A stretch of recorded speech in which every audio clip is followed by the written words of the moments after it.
Greetings and welcome back to Stellaris. So first thing we want to do is check out a reliquary.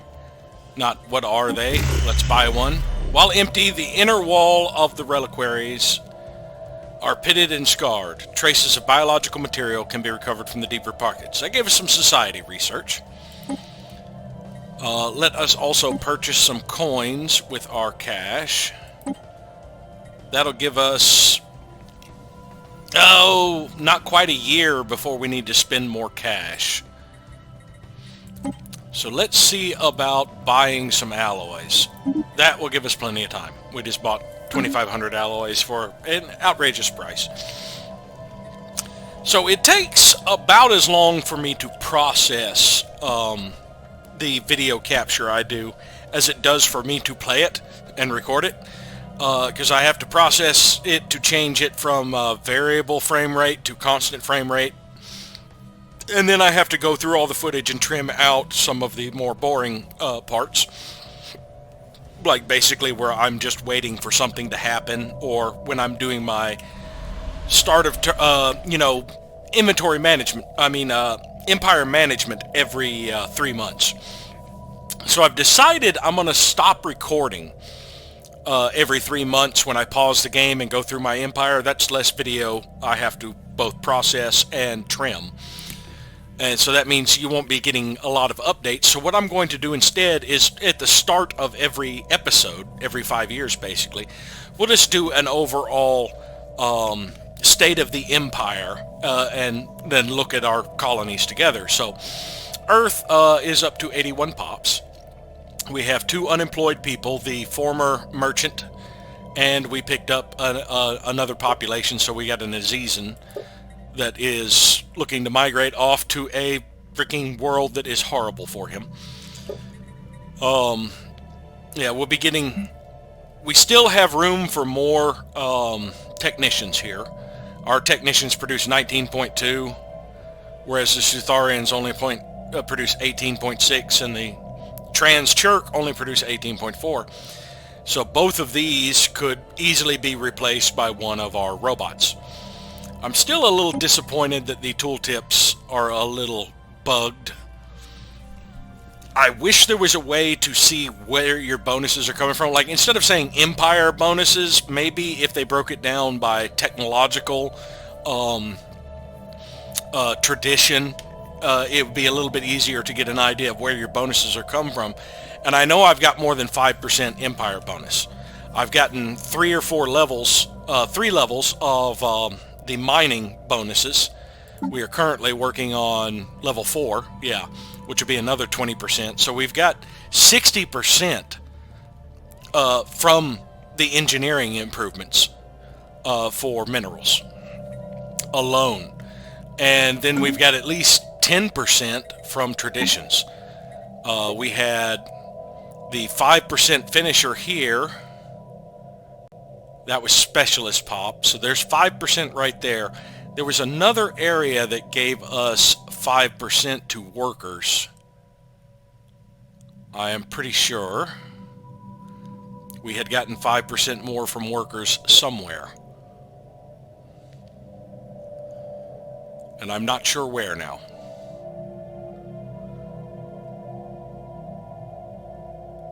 Yeah, we just get overall 5% from jobs there, and that's all that's showing up on the modifiers for the workers now, is that 5%. It is no longer showing the 60% we got from the technological advances, nor is it showing the 10% we get from the Empire Capital. Because I don't believe... Yeah, Empire Capital bonus is shown separately, because it is a different category than actual Empire. So these are not all adding up to give me the accurate bonuses, because it's kind of overriding the display with different sources. But that's Earth. Earth has no further room for expansion. We have performed the mastery of nature there, and we have exhibited an art monument. And we have about 5 years left on the food preserving containers that reduce our food upkeep. Our food surplus is sufficient. When that wears off, it's not going to be a problem. But people are still migrating to Earth fairly well. It's a very slight increase to the population, mainly because there are no free jobs. There's lots of free housing. We could have a lot of unemployed people still on Earth, but we don't really have any more jobs, and we do not really have room for more jobs unless we got rid of certain buildings. Like, we could replace the robot assembly plants with administrative complexes. That would generate 5 jobs.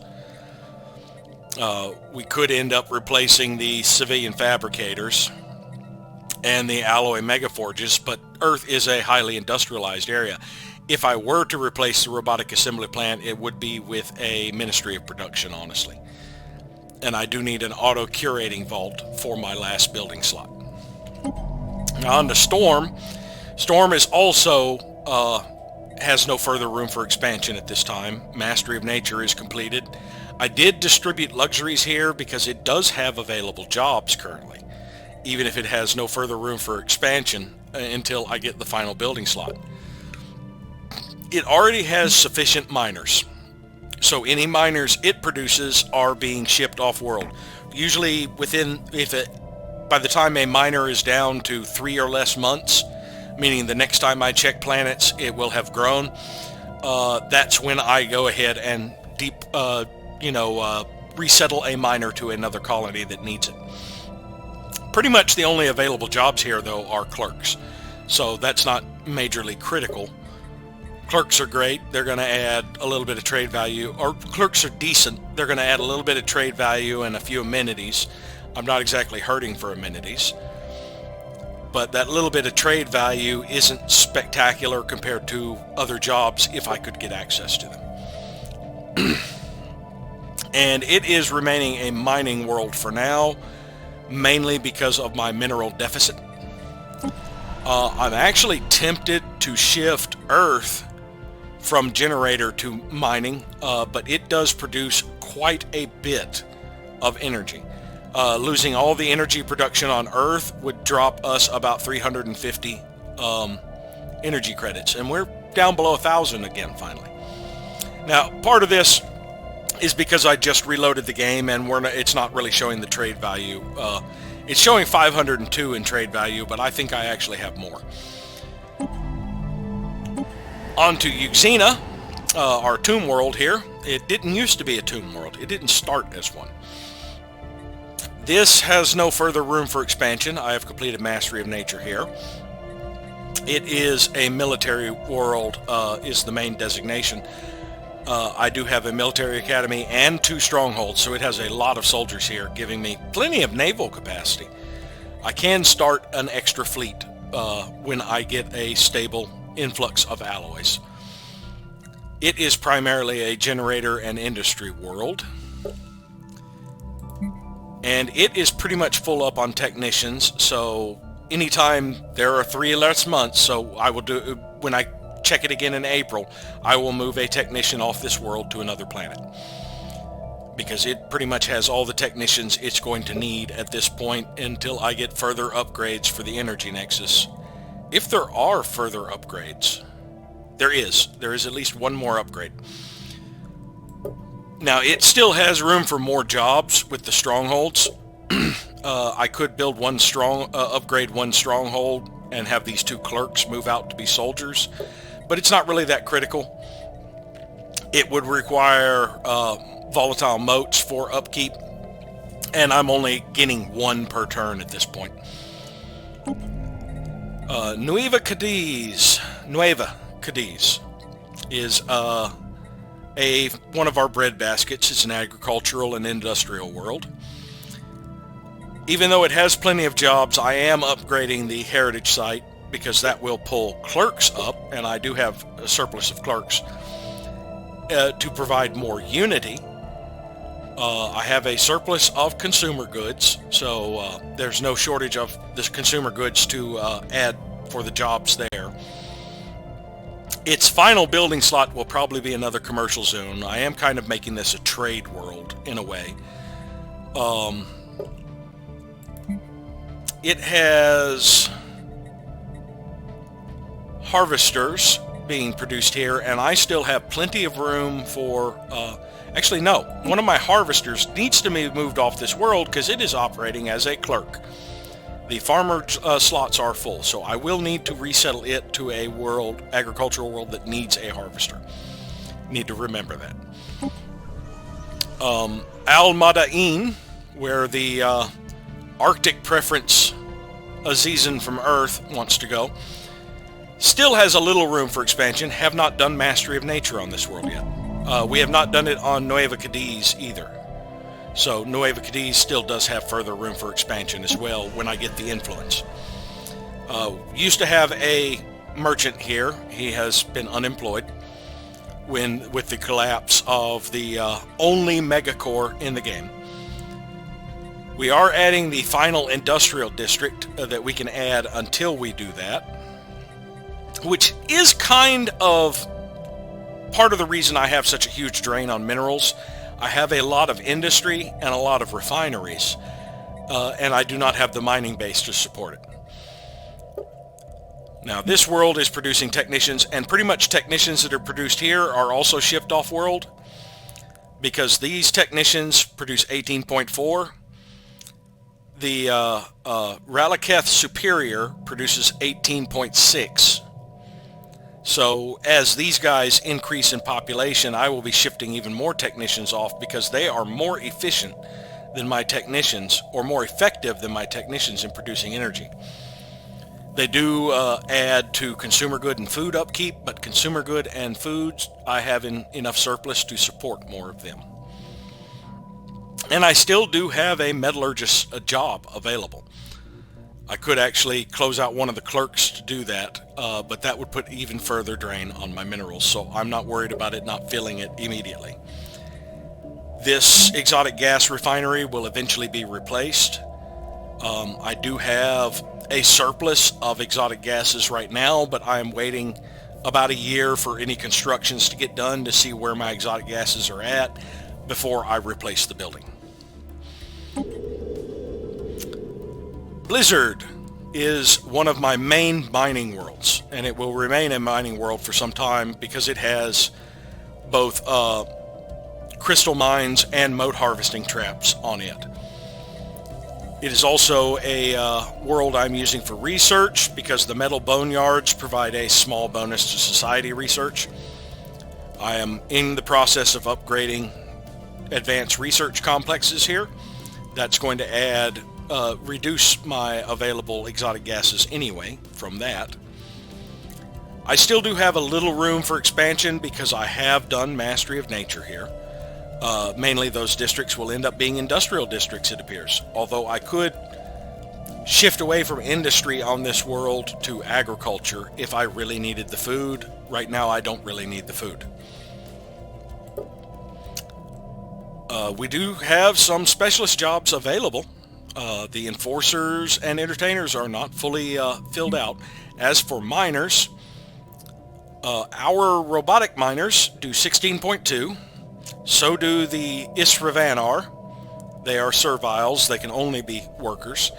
And the Oned Karak Illustratum also do 16.2. Now, the 4 Blizzard robots that we started with here, they do 16.5. They're actually more efficient than my regular robots, but they're also a little bit more costly. My regular robots only have a 0.9 upkeep.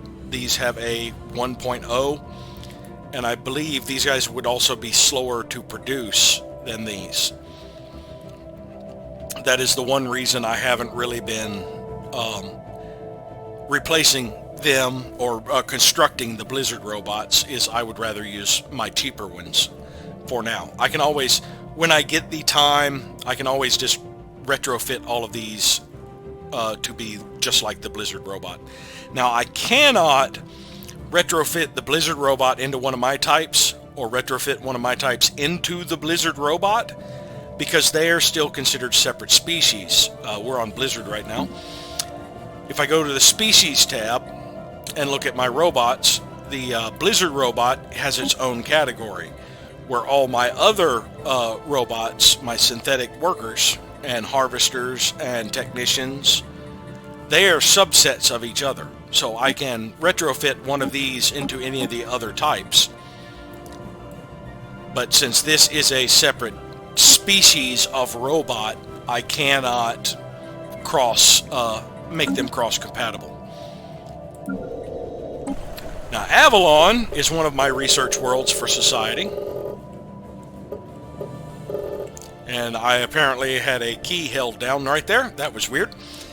It has no further room for expansion until I perform Mastery of Nature on it. And it is primarily a research world, but it does have access to all of its resource districts. Every resource district, no industry on this world, just resource and housing. It does have some available entertainer jobs because they haven't really been needed. And as for the miners, we do have a few miners that could be replaced. The Vingral are not as efficient as our robotic miners. As far as the technicians, our technician slots are pretty much full because these Zri are about as effective as the technicians, just a small amount difference, and they also produce volatile motes. So if I get more of them, since they do have Ingenious, which gives them a bonus to energy credits from jobs, I would replace or ship some of my technicians off-world. Because that small bit of difference, that 0.2 bit of difference, is not enough to worry about. As far as our farming, our robotic farmers produce 18. A lot of these guys are producing 17.5 or less. That is a significant drop.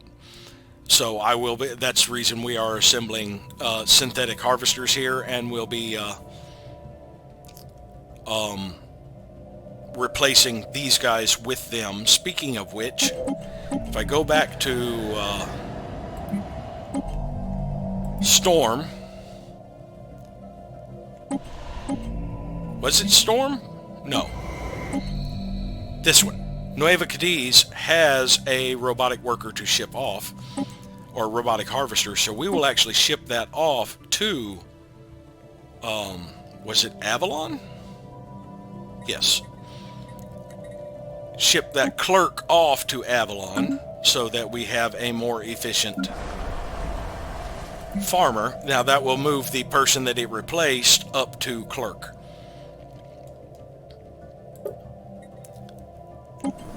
As for Ultinia, Ultinia is going to be a breadbasket, and it also has a little bit of generator districts, because when I complete Mastery of Nature, I will be able to fill out the last 2 farming or agriculture districts, and it will be able to maintain the generator districts, the agriculture districts. No industry on this world, though.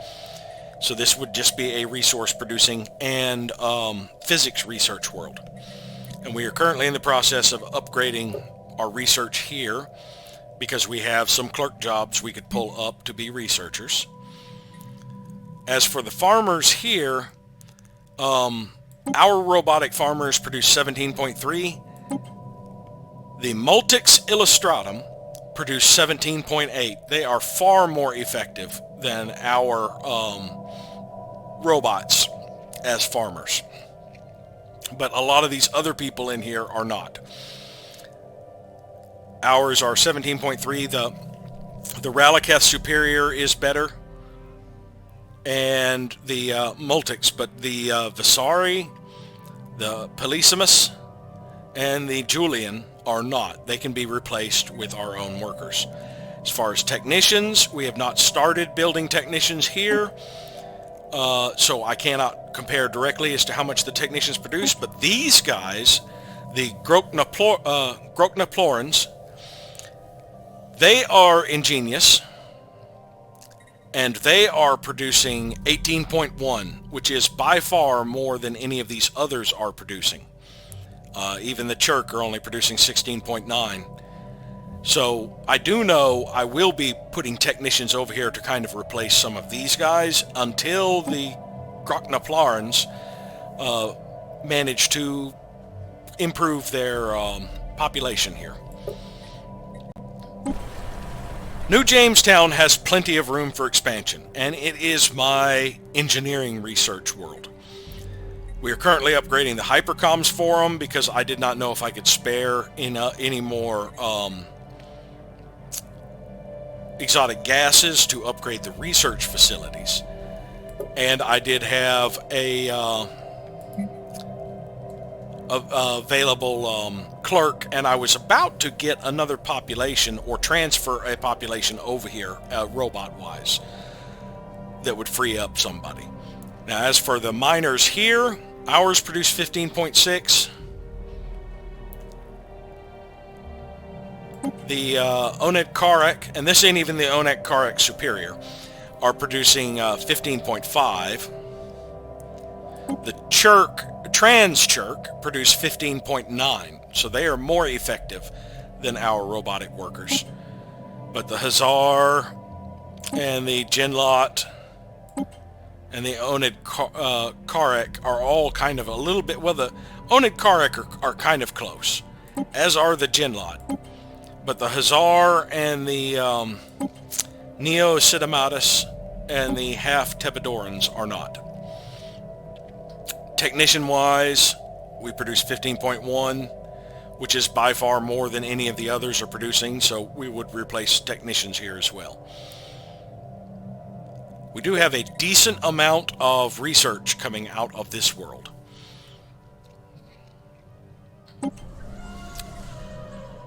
Nozomi is going to be another heavy industrial world.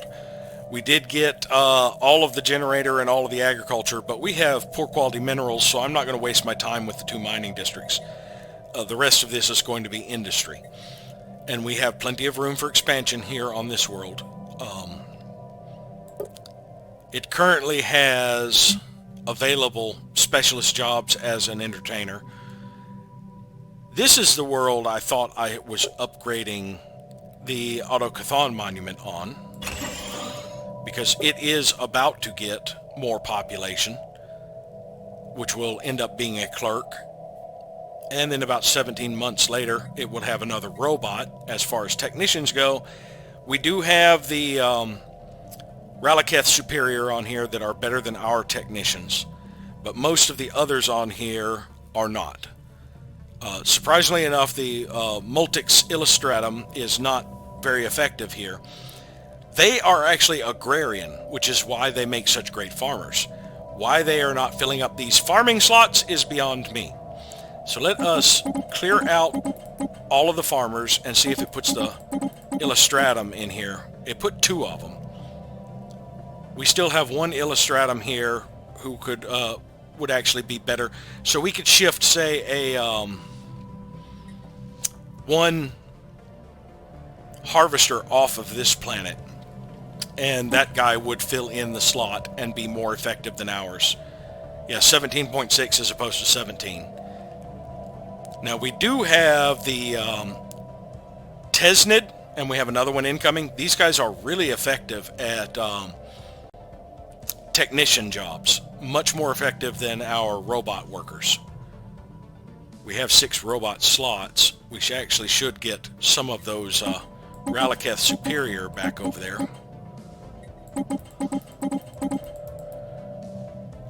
Yeah, 17.4 is fairly close to ours. I would like this guy. He's doing 16.9. I would like him as a farmer instead. So we're going to have to shift off one of the harvesters off of this world. Let me do a quick run through here in the previous worlds. We could shift it over to Avalon. Avalon has available clerk jobs they could be filling up and entertainer jobs. So let us actually do that from Nozomi. Pull out one of those farmers. And we will go back to Nozomi.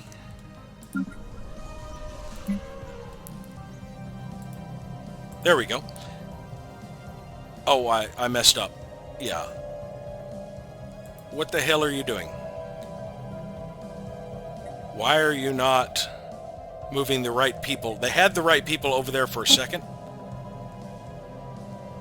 Let me kick out those two, and see if I can't kick out. There we go. Now we've got all of the Multix Illustratum being farmers. There is a little bit of finagling trying to get these people into the jobs you want them at, especially when it comes to when you specialize your robots, because it basically just looks primarily at habitability first and then starts looking at other features. So you may get somebody who has a little bit better habitability but actually produces less on that world being stuck in a slot. But there we have it. We've got Nozomi kind of straightened out a little bit. As we get more Multix Illustratum, we can ship more synthetic harvesters off this world. And as we get more Ralaketh Superior, we will probably end up shifting robotic technicians off this world. Or better yet, Tesnids. Now we do have another Tesnid coming in, and he will be able to fill that available technician slot. Shangri-La, Gaia World. This is mainly a breadbasket, but we also have mining here, and the rest will be filled with industry. As a matter of fact, we are building mineral purification plants to kind of boost our mineral output a little bit here. I've been shifting a lot of the robots here because people weren't working the jobs. As a matter of fact, I would rather have... Now, see, I just told it to prioritize the mining job. What it is, the first thing it pulled out, the robotic workers. Oh, there were farmers. I want to shift the Garanshu and such. There we go. I want the the organic workers over here complementing the robotic worker. So the robot is producing less than the Visari. The Visari are very good at mining on this world. As a matter of fact, the Oned Karak would be very good at mining on this world.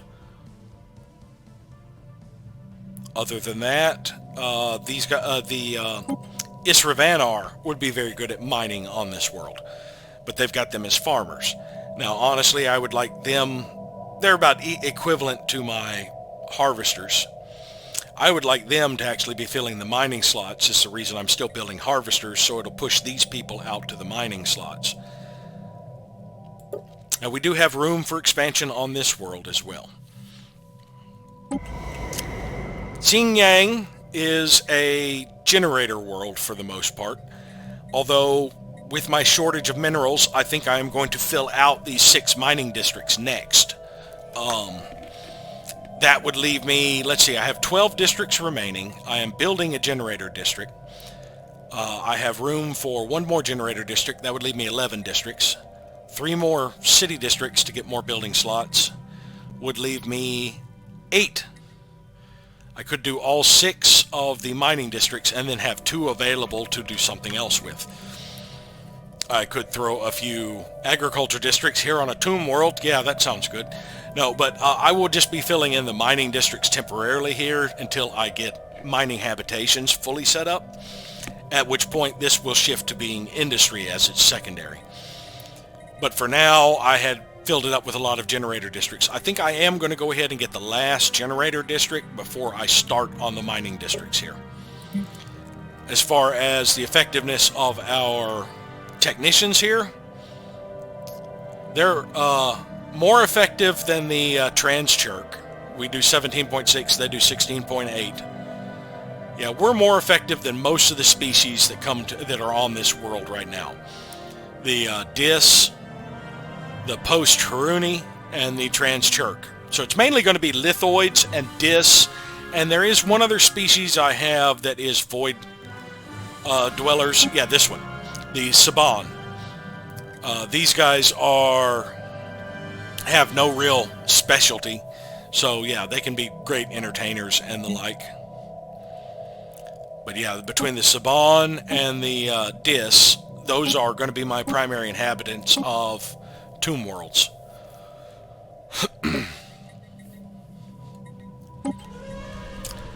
And here we have Dis, not to be confused with the species Dis. This is another one of my research worlds, society research, and it also right now is specialized in mining. These 5 slots will become generator slots when I can move the mining off-world. That leaves me 2 slots. It will actually end up being 3 slots for something else. I will probably end up adding agriculture over industry on this world, because I only need 1 more city district. That will leave me 1 slot. Mastery of Nature will add 2 more, which gives me a total of 3. Rather than just putting 3 industrial districts on this world, I think I'd be better off putting 3 agricultural districts so that I don't have anything draining minerals on this world that's not getting a tremendous boost. And that cuts down on the buildings I would need. Because it takes about 3 building slots to really boost the output of your industry. 2 building slots if you wanted to specialize as consumer goods or alloys. But in that case, the Ministry of Production, you're only getting half the benefit, because the Ministry of Production boosts the output of both artisans and metallurgists by 15%. If you only have 1 type on your planet, you're paying for half the benefits of that building, which is one of the reasons I don't really like specializing. I like having the mixed industry, because the mixed industry can get more. It takes 1 more building to get the full boost, but you're getting a much more effective boost out of it, especially if you have worlds that you can slam 8 or more industrial districts on. And this has very little room left for expansion. It was a fairly small world, and we are in the process of building research labs. As far as our miners, we do have our robotic miners on here. They are about equivalent to the Ralaketh Superior, and they are more effective than the Multics and the Transpolissimus, but they are less effective than the Churk. The Churk make the best miners for this world. As far as technicians go, our robotic technicians are better than everything but the Ralaketh Superior, I believe.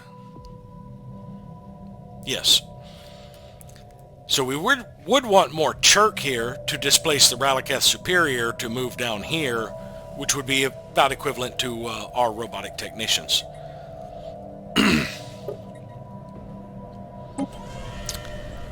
Nueva Sonora is another breadbasket, although I may start adding mining districts here for now because of my minerals are much more in dire need of help than food. We have the Multics, who would be the best harvesters for this world. But yeah, we have a mix of species basically being farmers here. We have plenty of room for expansion with the available jobs right now, and we still haven't done Mastery of Nature here. We don't have a whole bunch of districts we can add on. Akatsuki is a mining world. It is also an alpine world, and it is just about to be done upgrading its planetary administration. As for our mining efficiency, our robotic miners produce 15, which is equivalent to the Oned Karak, less effective than the Trans Churk. So this would be a good world for more of the Churk to come to. They are more effective than our miners currently. And we do need more miners here right now. Now the planet itself doesn't get any spectacular bonuses to mining.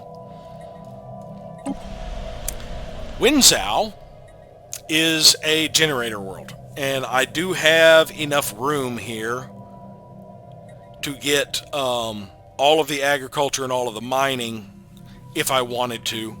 I think I will add mining to this world for now, but then this will eventually, after I get this final generator district and the 3 city districts, I would have 9 available slots. So I will do 4 mining districts. That'll leave me 5 more districts for industry, and I can eventually shift the mining over here and have 9 industrial districts. This has plenty of room for expansion. As far as technician efficiency, ours produce 17.1, as do the Xaner Variatus, who have come here. But most of the other species are going to be a little bit... Whoa. Neo-Sutharians. The Neo-Sutharians are the most efficient technicians for this world, because they are ingenious and cyborgs. Yeah, they produce 17.4. So we want more Neo-Sutharians over here.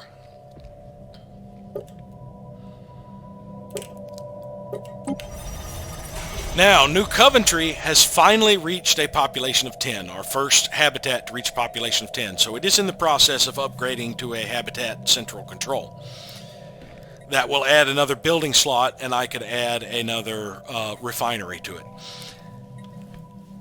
And when I get another building slot from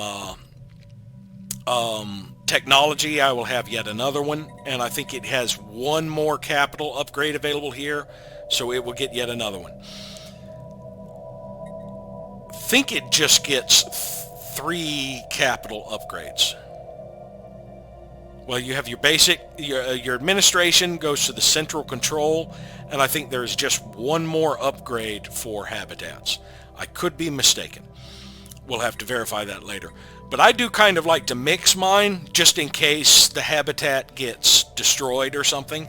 I'm not losing all of my materials of one type. So if I had made this, like, say, all exotic gases, losing this would utterly cripple my economy of exotic gases, because I would be producing most of it on this world.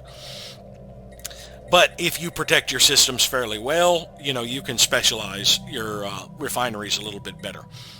I like to do it where they're doing a mix of things, honestly.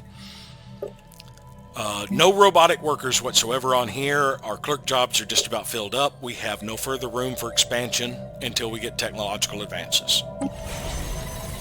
St. Pomeroy is still a ways away from upgrading, and it has all of its current refiners, and it is at maximum district capacity. Our new ring world is just now building its first research lab. I'll have to get some surplus exotic gases before I can actually work on the research segments, which are much more efficient. I would like to get one of them online, but I want to make sure that I have enough surplus exotic gases, which is the reason after I finished the few upgrades I'm doing, I was holding off on upgrading anything else that required exotic gases. Al-Nuqara is going to be online this year, and I believe it is also going to end up being a research segment. I may make it an industrial segment eventually, but for right now, I think I am going to make it another research segment because I have a shortage of minerals. Once I get my minerals under control, then 2 of these ring worlds could become industrial. And that brings us back around. Now, we do have 2 terraformed worlds that have population on the way. I did the random name for Alpha Centauri. I think it was La Isabella was the name it came up with when I sent out the colony ship, because both of the colony ships were present here. The UNS Guinea is headed to Proxima Centauri B, and the Mozambique is headed to Mars. Now, for Mars, instead of doing a random name, I decided, since we've already named the planets in our solar system, that colony is going to be called Mars. That's just what I called it. And it should be colonized within a year or 2. But that is the current state of our colonies. Now, as for others, I do have 4 anchorages left to upgrade. I still have quite a surplus of naval capacity, and I have not finished reinforcing all my fleets. I do have another battleship on the way there, and another battleship on the way for 4th Fleet at Elon, which will be the final battleship for Elon. There is apparently a cruiser that is about a year in nebulous space that is on its way to First Fleet. For some reason, even though First Fleet was here in the Sol system, I think it actually churned it out at a different... I think while First Fleet was over here, it actually ended up churning it out at Almach, and that's the reason it has the travel time. I am going to be putting a pause on my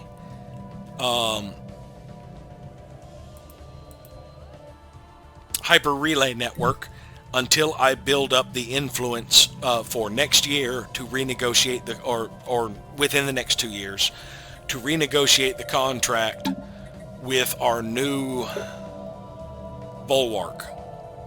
I would like to renegotiate the contract a little bit where I can get more holdings on them.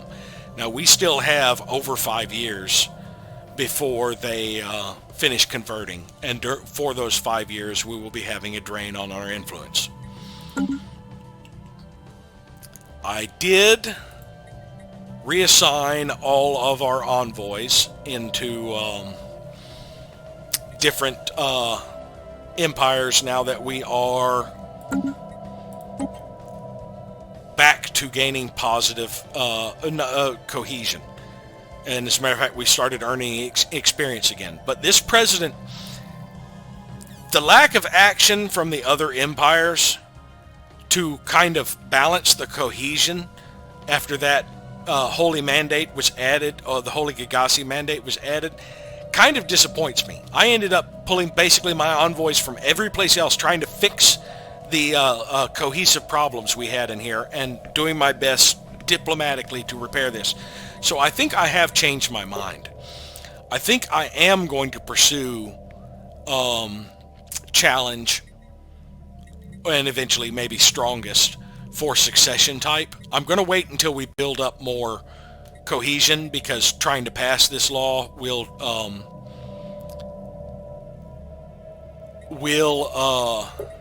create a cohesion loss. I want it to get back up to max first.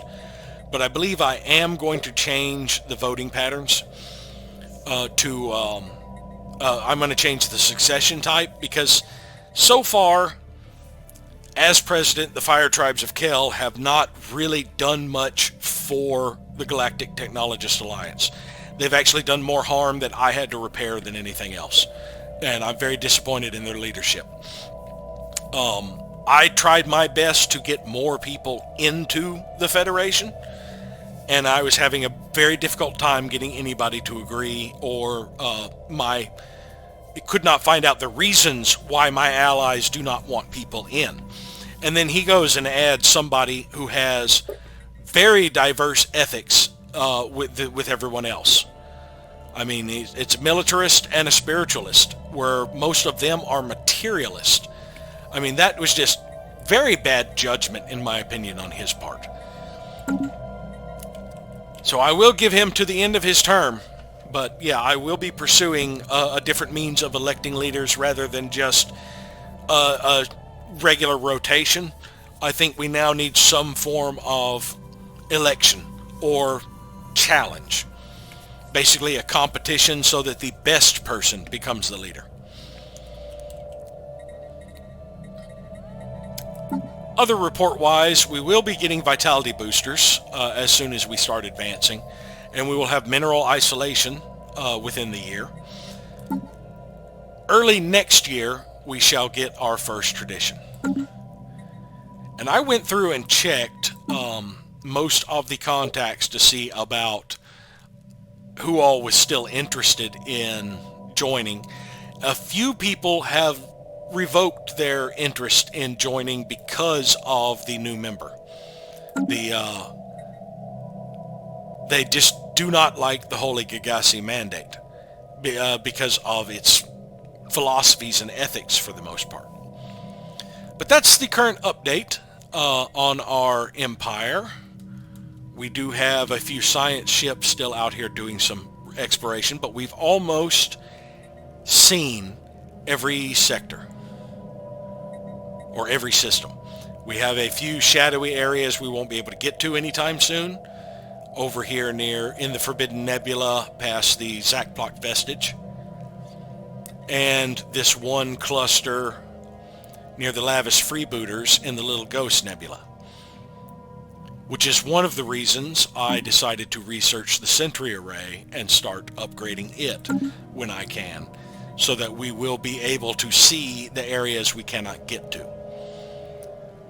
But for the most part, we have seen almost everything. We still have not found the home world of the crystals or the home world of the space amoebas, I believe.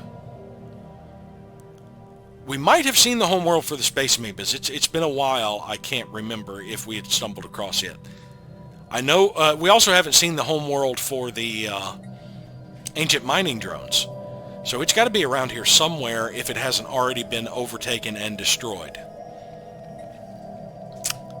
But that is the Empire situation to date, and we will just proceed forward from here. One other thing to mention as we proceed onward here is Research concluded. I did renew the Festival of Worlds at the start of the year, and good, we're on the subject of research. Vitality boosters. Where the body fails, science intervenes. So I do want a resort world. Now, I'm really looking forward to the changes they are doing, because it will make a few of the researches that I kind of neglect a little bit more useful, like disruptors, for example. But it still doesn't really make prison worlds viable, in my opinion. You really don't need prison worlds unless you are a very oppressive regime and have a lot of unrest, or there is a criminal syndicate in the game. And even then, you can make do with actually getting the enforcers on planets to deal with that. All the prison world does is allow you not to need enforcers on your worlds. But resort worlds are one I do like, and somebody had commented about it in a previous one, if I ever used them. Yes, I do. I really enjoy resort worlds. I just have not had a place to set aside for it. So I'm not really going to be doing any development on Mars. I am going to set aside Mars as a resort world, I believe, if it is large enough. You have to have a minimum size of 15. Mars may be a 13. I need to check that. Let's see if I can see the size of Mars. Yeah, unfortunately Mars is a 13, does not qualify as a resort world. So as much as I would like to turn it into a resort world because it is a poor mining choice, I think if I want a resort world, it's going to have to be Proxima Centauri B. It has sufficient size, even if it is tidally locked, dropping the districts. Okay, that works out, because it's tidally locked. I can't really make full use of the districts. I still could make it a resort world, which really doesn't really need the districts all that much. Now, in order to get resort worlds, I believe I will need artificial moral codes to unlock it. I know you need artificial moral codes to unlock Prison World, and I think Resort World is also a feature of it. So I think that is going to be our next. It is also like the cheapest on here apart from frequency tuning, which I could care less about. So yeah, once you get the null void beam, the frequency tuning isn't as effective. It does full damage to hull, but it does such slight to armor. It's good at draining shields, but you know, so are kinetic weapons. And I think kinetic weapons are much more effective at it because the energy siphon is a small only weapon. But yeah, we will get artificial moral codes as our next one. And I do not believe we have a statecraft person left. I do not believe I've replaced them since they passed away. Yeah, New Worlds is all we have. So that will be our next one, and we'll actually get it before the year is out. Now that vitality booster should ensure that our president lives to the next election cycle if they get elected again. And she has been doing such a good job as president. She has been reelected several times. She's almost at max level, as a matter of fact. the Holy Gagassia Mandate have agreed to a migration treaty. Hopefully, between the migration treaty and being in the Federation with us, we can shift their ethics fairly quickly, since everybody else pretty much has the similar ethics. We have a favor with the Commonwealth of Man. A new world of opportunities awaits. And I believe that is Mars, that is now underway in colonization. It will be fully colonized in about a year and 2 months. In the meantime, we can clear out some of these. I could run the blockers to clear it out a little faster, but I really don't think that's necessary at this point. I've got the time to do all 3 of these. Or do I? No, see, that is over 6 months. These 2 together would be about 13 months. And that one would be 10 months. So that would be 23 months. No, I don't have the time to do all 3 before I'm fully colonized.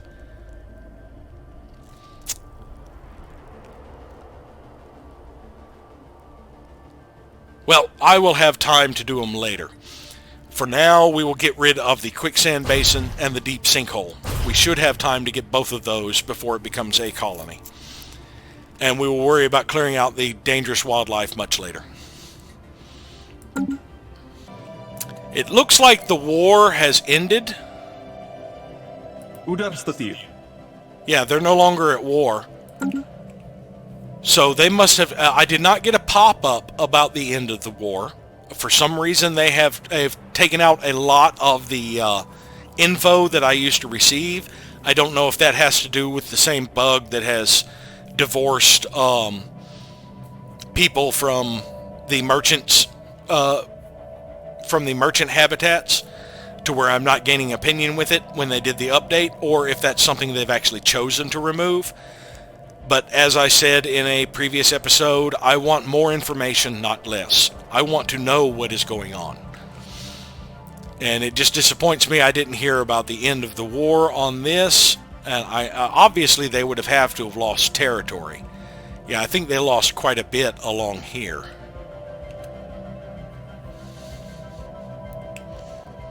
Knowledge is the key to the universe. Mineral isolation. Advanced spectrometry combines with fracking techniques and chemical flushing to rapidly exploit shallow and mid-depth deposits.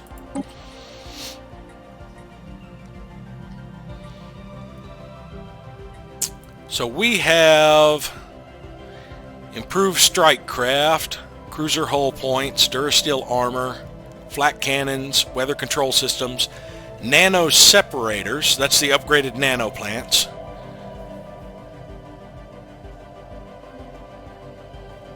and living metal still on here. We don't have any living metal to exploit in our territory, so there's no real rush on this. I won't be getting more living metal anytime soon.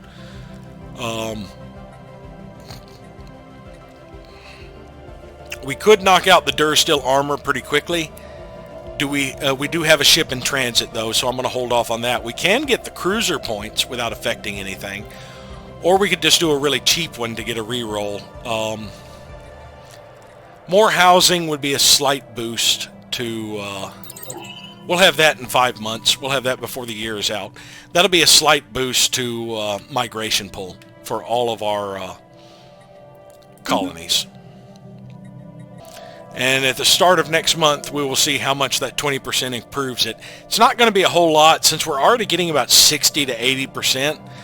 It's going to be a very small increase beyond that. So it might give us like 30 or 40 extra minerals a month, if that. The Hithians have closed their borders to us. And I think we had just left their territory. Let's see, where is that ship? Yes, this ship had just left Hithian territory, the trade wind. And that reminds me, the Noble is idle. So let us survey that system. And then head over to Pell.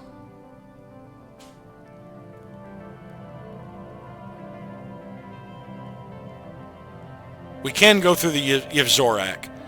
So yeah, let's actually go to, yeah, let's just head to Pell after we finish that. There's another L gate over here. Have I seen the other gateway where, there are two gateways right over here. These are just two regular gateways. Have I seen any other non-L gate gateways? There's no real difference in the icons that I can see. Well, yeah, there is. If you look closely, this one has several little arrows in it,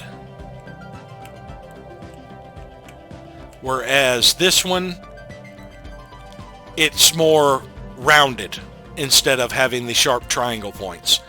So let's do a quick check through here. L gate, L gate, L gate.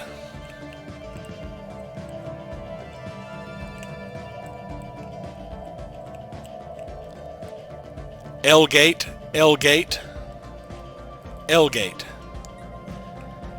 Yeah, I think, now this is going to be funny, I think these are the only two non-L gate gateways in the entire galaxy. So if I activate them, they're just going to lead to each other right now. So that doesn't give transport connect to any other network unless I happen to stumble upon a gateway in some of this cloudy area up here. Oh, we gained a lot more minerals than I was expecting.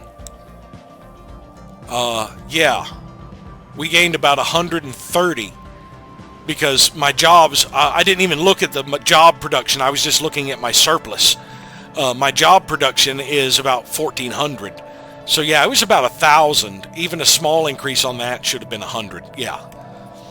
So I have sufficient surplus exotic gases now that everything that required exotic gases is built.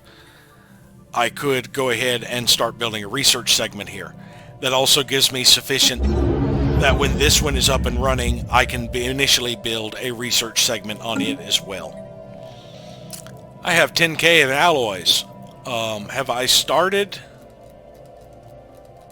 all of the megastructures? Yes. So that 10k can go to fleet reinforcement.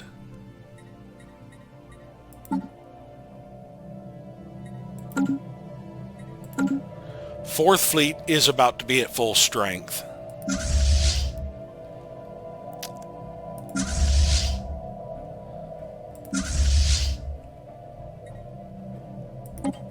Second fleet will be at full strength. Third fleet will be at full strength. And first fleet will be at full strength. Now, it will take some time for all of those constructions to be done.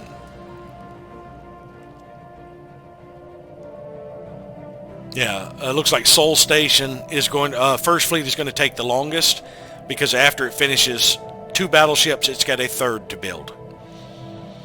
And each of those battleships take about 8 months. Oh no. No, no, no, no. That is 3 months past a year, so that's 15 months. So it's going to be about 15 months. It's going to be about 2.5 years before the final battleship is completed. Before I have to start looking at, yeah, 2.5 years. I'll be done with the Sentry array by then, or close to it, before I start pushing more actual technology. I'm going to go back to using engineering research for infrastructure for a bit, or for upgrading weapons I don't use. Knowledge is the key to the universe. Artificial moral codes. It is circumstances that dictate what is moral. Define the circumstances, and ethics is like clay in your hands. Now, it does not look like we got Resort World technology. We did get more fleet command limit. That would allow me to add more designs to the fleet, but right now I want to finish getting these ships reinforced before I start thinking about adding more. Let's see. Resources from jobs would take only 9 months. That would be very useful. We're going to knock this one out. Yeah, synthetic thought patterns. Now we're 5% on like mineral production or energy production is only ends up project has concluded. Being like 0.3 or something like that, 0.2 or 0.3. It still eventually adds up when you think about every 5 is an extra material. After an extensive search of the seabed on Kojag's Keep using a small fleet of mini submarines, the crew of the UNS Fahrenheit finally managed to corner the elusive target of their search, a live Tarblack. The shimmering creature, which defends itself by emitting faint psionic signals that produce a sense of dread in most organics, was brought aboard the science ship in a special water tank, simulating its natural environment. The crew members on the UNS Fahrenheit that came into direct contact with the Tarblack will require extensive therapy, but the mission has been a success.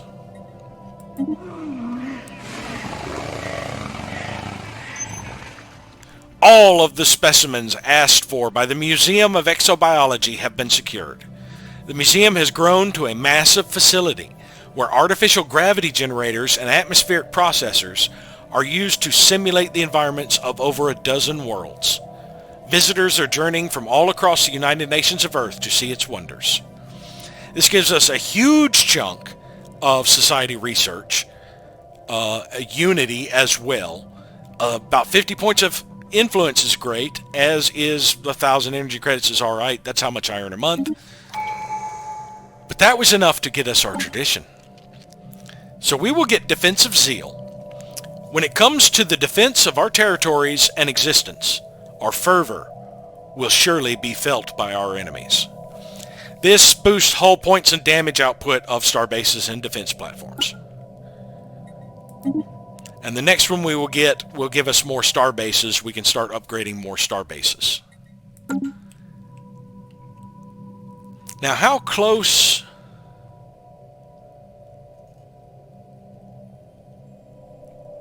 Did I actually finish the orbital ring and not get a notification?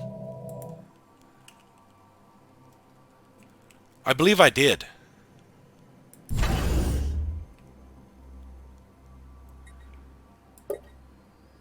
Yeah, we completed the orbital ring and I never knew anything about it. Let's take this guy in Azeroth and see if I can still build a habitat around Earth.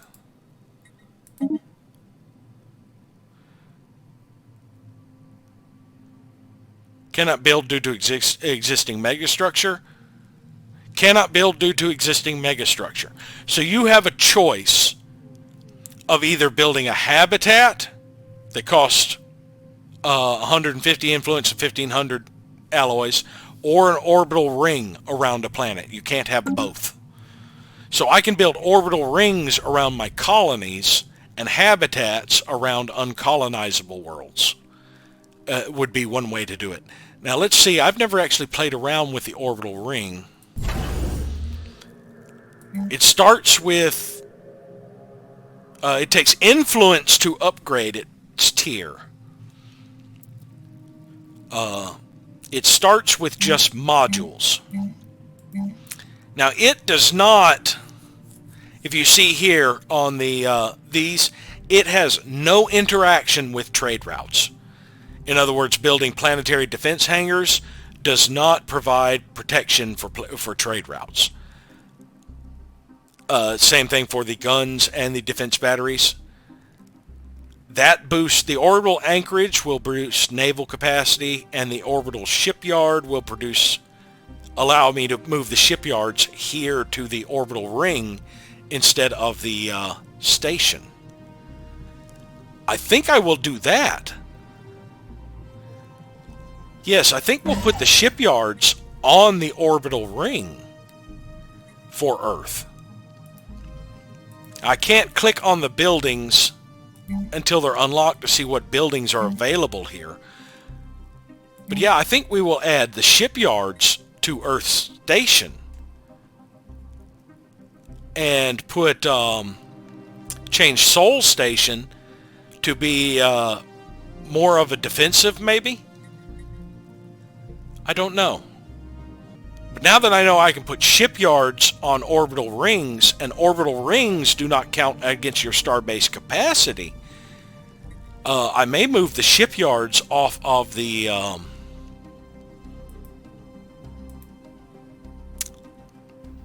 stations. Because I could put like maybe more trade hubs on here. Just change that to a trade station, which would allow it to collect trade from farther away. See, right now it can collect to 2, so it's getting Lesma and that. If I gave it 3, 4, 5, 6. Yeah, if I did not have stations around, say around Segalia, if I did not have this anchorage station here, I could change it to where Earth had an actual, was an actual trade hub collecting all the trade in the area. I wouldn't need piracy patrols here. So now that I know that, orbital rings will be a lot more effective for me in future games. I don't need to build star bases over each of my colonies. I can probably get the buildings I need, like the transit hub and the deep space black site. It's possible those are available for orbital. I have to be able to upgrade this to see what buildings are available on the is it listed? Yeah, Earth Station. To see what buildings it actually has available, because it only has 4 modules available, cannot interact with trade routes. So the defensive modules don't do piracy suppression. Anchorages, I could put 4 anchorages on here, and if it can have an anchorage thing, then they could have a lot of benefit. But yeah, I'm thinking shipyards and maybe extraplanetary defense. Hangars might be useful. But yeah, if I build a lot of shipyards in orbit of Earth and could get a naval, what is it called? Let's go to Sol Station. If I could get a fleet academy and crew quarters on the orbital ring around Earth, then I could completely change Sol Station to do something else. I could add even more hangar bays, just fill it up with hangar bays to basically suppress any chance of piracy in the vicinity of Earth. Or I could fill it up with trade hubs and then just start shifting, even though I've spent a lot of time upgrading these stations, shifting these stations away and just building orbital rings in their place. The difference is stations just require alloys, whereas these orbital rings require influence. So it is still more efficient early on when you're expanding to do stations. But stations, I think, are better at choke points for defense. And let the orbital rings handle stuff for colonies now. We'll have to see how it plays out. Because as I said, this is entirely new to me, the orbital rings. I've never really gotten them. My last full playthrough was before they were added. Caravaneers, Party Aftermath. In the months following the party with the Vingrol on Avalon, evidence is mounting that some of the bonds formed were closer than expected. Create a new species that is a crossbreed of Vingrol and Hazar. Oh my god. Okay. Let's see if that's on Avalon.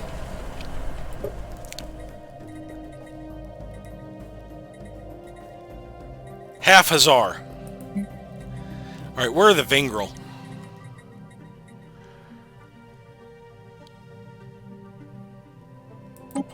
Okay, so those are the half Hazar. That's what the Vingrol look like. And of course we know the Hazar look like mushrooms. Yeah, there's the Vingrol. There's the Hazar. And they have a crossbreed called the half Hazar. So the Hazar are nomadic communal. The Vingril are industrious, resilient, and solitary. And the Haphazar are industrious, nomadic, and resilient, and solitary.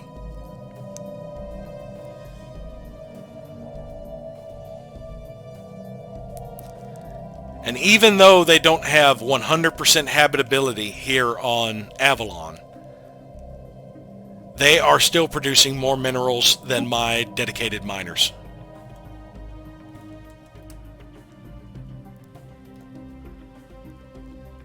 I suspect the Vingril... No, the Vingril have less habitability here on... Yeah, this has Alpine preference. Oh, they are Tundra preference. That's the problem. The Vingril are a Tundra preference here on this Alpine world, but these guys have actually become Alpine preference, which is really good. They will be better miners than my robots. A new world of opportunities awaits. And that would be... Baffin. Oh, that's the name of this one, Baffin.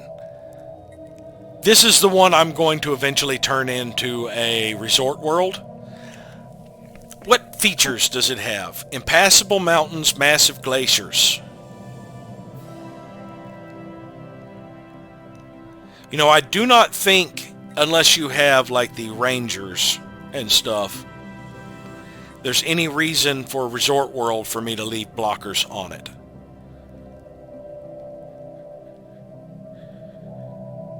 But I am just going to leave Baffin pristine. I'm not going to remove these blockers. I will leave them there for now, because this is going to become a resort world. People will come here to visit the lichen fields and the geothermal vents and the hot springs, and to see the beautiful mountains and glaciers. But yes, we will just turn this into a resort world. So we are not really going to develop this at all. For now, it will just generate population for us. I may put a robotics facility on that world to help, or robotic factory to help add robots for other planets. But I don't know, because since I'm not going to be doing ship upgrades, I will probably start doing the droid route and stuff and see about getting better robots.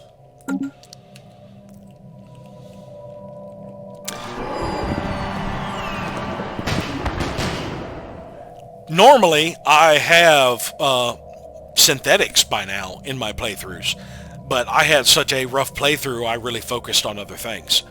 The joy! Due to the overabundance of happiness being spread by the Festival of Worlds, some of the event organizers have begun to fall in love with our way of life. They claim they wish to remain here, to settle down and become part of our empire. Mythfell Pop will be created. Where? Storm.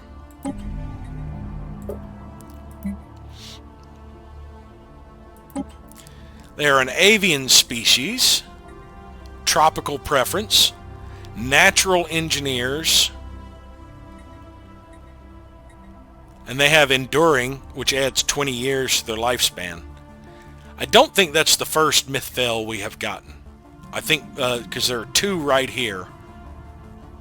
This isn't in alphabetical order, so give me a sec to kind of scan through this pretty quickly. It's going to be hard to see if I see Mythfell on there. Yeah, I can't see Mythfell on here at all. Let's go to species. These are alphabetically organized. Mythfell. Alright, we already had two Mythfell that were Alpine preference. So, yeah, this isn't the first time we've gotten Mythfell. This is just the... but as you see, every time it generates them for your worlds, they are the preference of that world. By default, the Mythfell are habitat preference. So since the others are Alpine, they're probably on Avalon.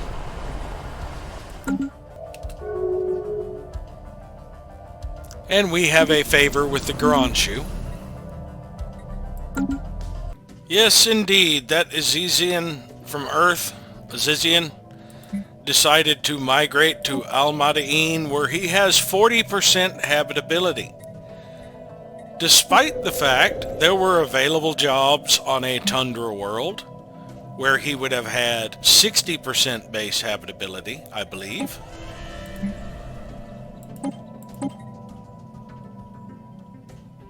Yes. He would have had 60% base, so he'd have 80% habitability on Blizzard if he had decided to migrate to Blizzard. Or Avalon if he had migrated to Avalon, both of which had available jobs. New Jamestown had available jobs. Shangri-La had available jobs, and he would have 100% habitability here.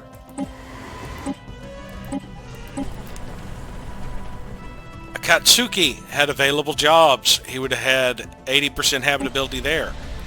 Yet he decided to go to a freaking Savannah world, where he had 20% base habitability. It's very annoying. System survey concluded.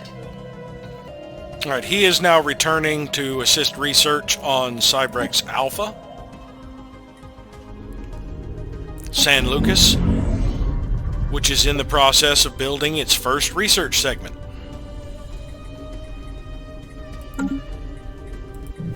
Now I only have one science vessel out here exploring. Shivel. The Hithian has declared war on, or declared Commonwealth of Man their rival. They're already at war, or were. A new world has been colonized. And I have sufficient to immediately start with a research segment here. That will give me plenty of available housing and jobs on this world. Let us make this a colony designation till it gets up to 4 or 5 pop, and then we can probably switch it to...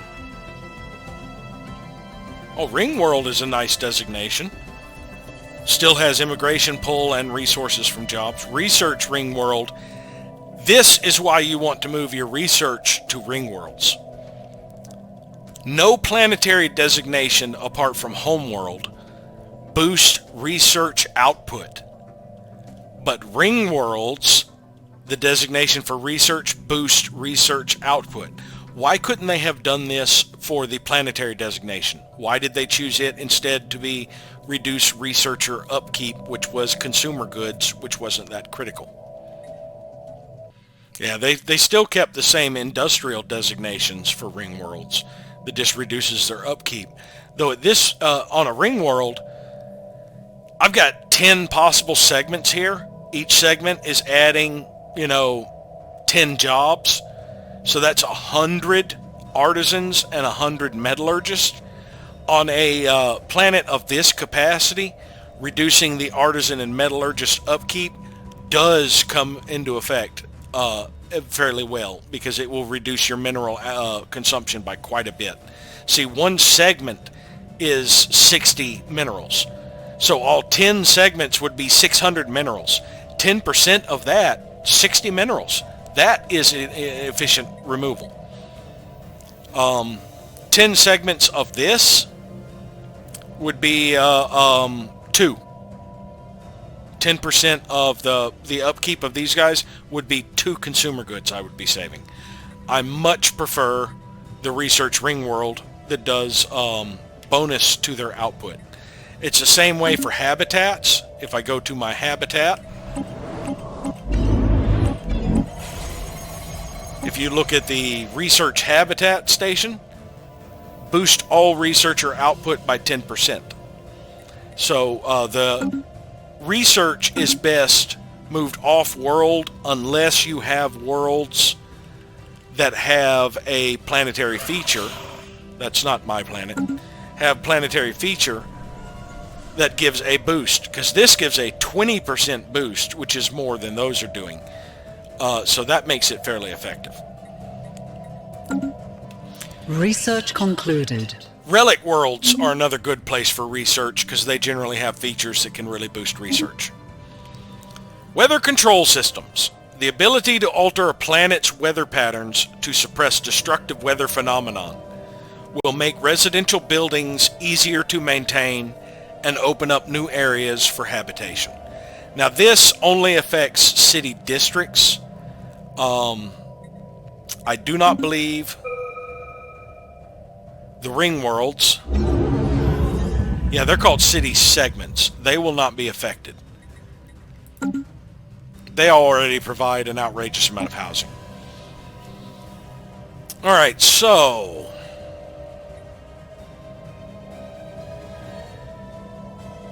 oh, the habitation module is a Starbase module that adds districts.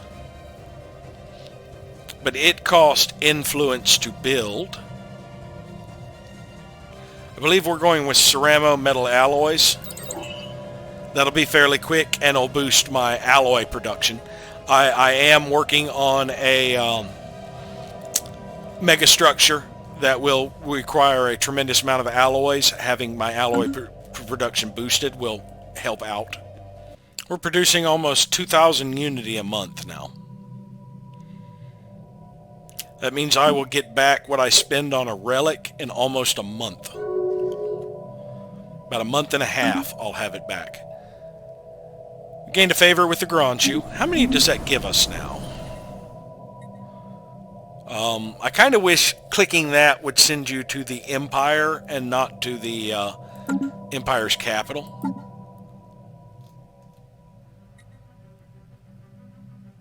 We have 4 favors with them. Another thing I'd like to point out is there is no refinery colony designation for ring worlds. Your ring worlds are either going to be research, agriculture, or industry for the most part. You could, if you are heavy on trade, you could do commercial, and you could even do unification center and just use city segments. But you could build refineries on here, but they're not going to be as efficient. So if you were to do something like, say, research, you're probably going to want to do a couple of housing segments just for the bonus housing, and then fill out a lot of this with additional research buildings. And holodecks. You are going to need a couple for holodecks, and probably a... you'll probably want a autocathon monument on there. And when you get up to the point where your robots can do research, a robotics facility or a robot, what is it called, robot assembly plant, would also be effective use of that. But for the most part, you can really spam researchers on these worlds and get a lot of good benefit out of it. You're better off leaving your refineries to planet side, or the way I like to do it is basically that's what I use a lot of my colony habitats for, is refineries. Off-world refineries. I actually think off-world industry is a better idea, because if you think about it, you're not damaging an ecosystem with the harsh output of industry. You can basically vent some of the gases into space, and they usually will be neutralized before they would enter into the atmosphere of a planet. So I think, you know, doing all of your refinery and industry in habitations is better. You know, use your planets for like agriculture or generation or bureaucracy and some research, unification in general. Construction completed.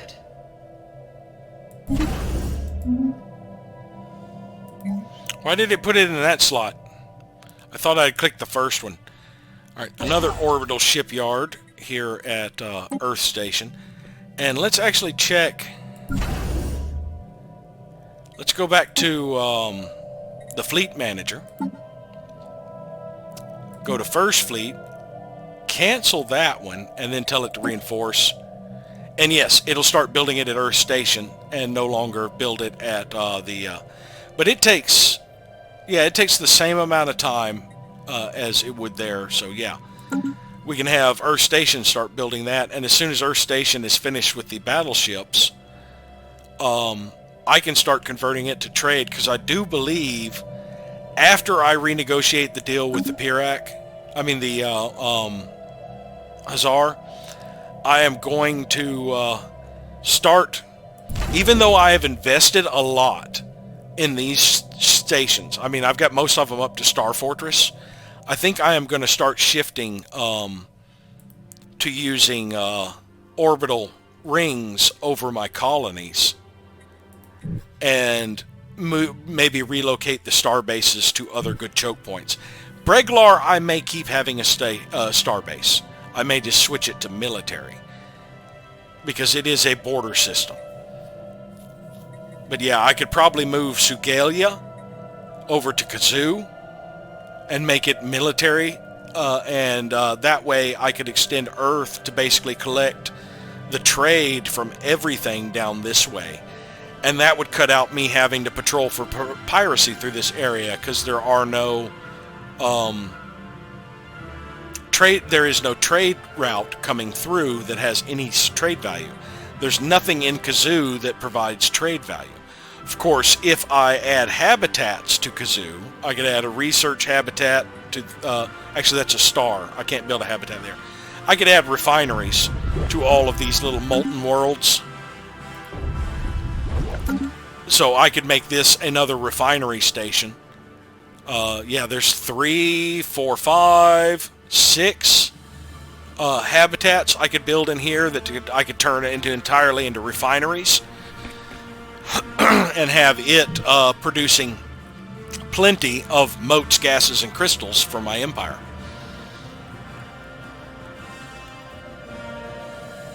But yeah, I could move, so I would have the trade from the habitats, that one trade route that will pass through here based on the habitats that I would need to patrol up until the point where you get gateway construction.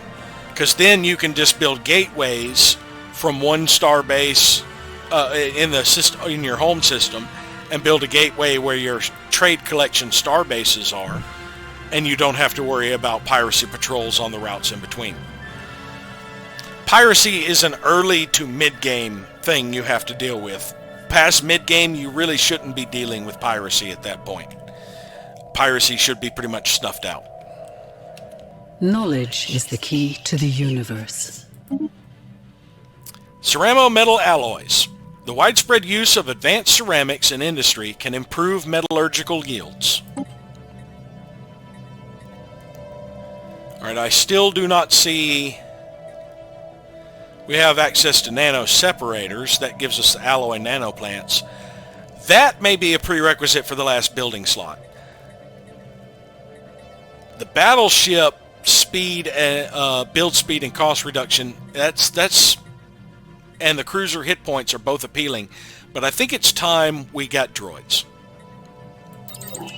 It'll take 5 months. We should have that midway through next year, and once we unlock droids, it doesn't give you more specialization points for customizing the droid templates, but it does give you more options to customize with. Now you need to get more trait points before you can actually do much other than swap out things, but it will end up giving you more options. So I did check up on orbital rings and what buildings that they have available. They may not get the fleet academies. So the ships they build will not have a bonus starting experience. That still makes them useful for colony ships in areas. And even then, I still think they're useful for building ships. So what if you don't start with experience? Generally, that doesn't make that big of a deal, in my opinion. Yes, starting experience does give you a boost in level for your guys being veteran and all. But unless you're losing ships like crazy, your ships are going to gain experience. They also cannot get things like the Deep Space Black Site, any of the Enclave related ones like the Artisan buildings. They cannot get the black hole observatory. You know, those things are restricted to actual stations. But they would do good for anchorages, because they can still get the anchorage building, and you could have up to 4 modules. But there are several buildings that are unique to them that are beneficial to planets, so, you know, maybe it really doesn't matter so much. It might be a better idea to actually make use of those buildings rather and just spam other things. Like, you don't really need buildings to support your shipyard. So yeah, a couple of shipyards, buildings, and then maybe some defenses would probably be the way to go with orbital rings. And actually leave your stations as the anchorages for the most part, unless you have a planet where there aren't any buildings that would be beneficial to the planet, but there's always at least one building.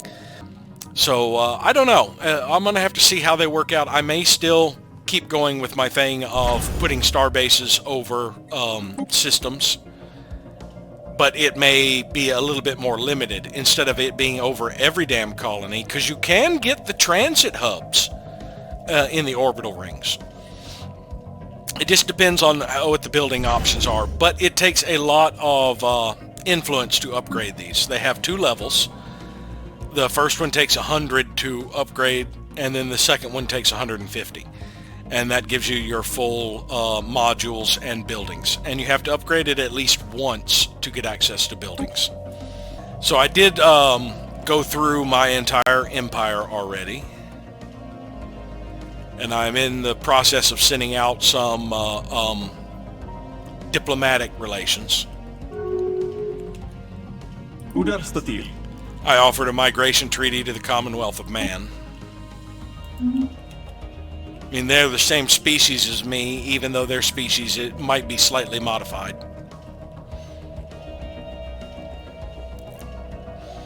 That'll also help push them toward egalitarianism. Knowledge is the key to the universe. Synthetic thought patterns. Thinking outside the box merely places you in another, somewhat larger box.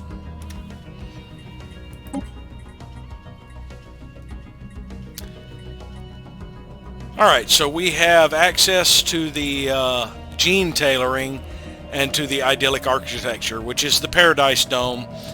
I almost never use the housing building slots.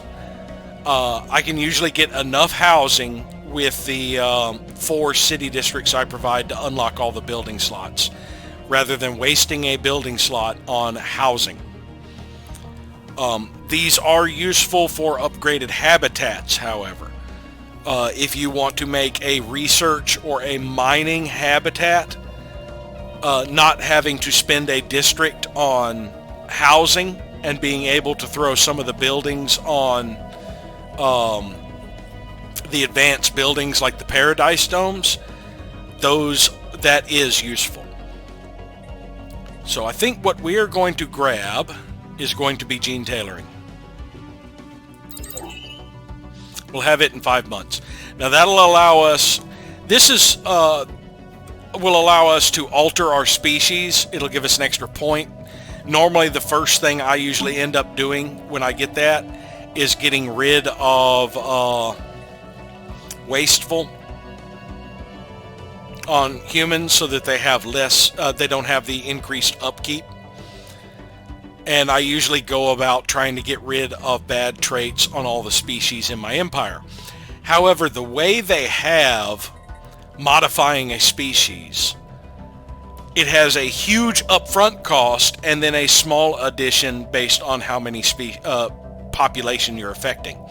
I think it should be the other way around. I think it should have been a small upfront cost with a higher amount based on the population, so that if you wanted to modify, say, a few, I've only got 2 Zri in my empire. I want to modify these 2 Zri.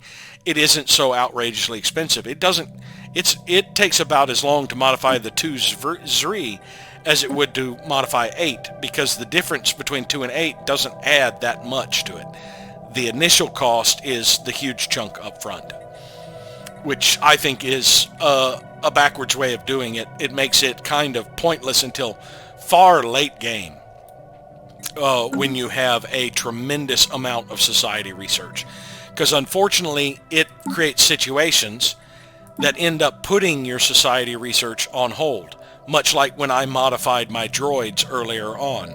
I just don't like the way they implemented that, where it puts your research on hold to modify things. It's like if they made upgrading ships take research and put your research on hold while you're upgrading the ships. It's counterintuitive. That's one system I have severe issues with.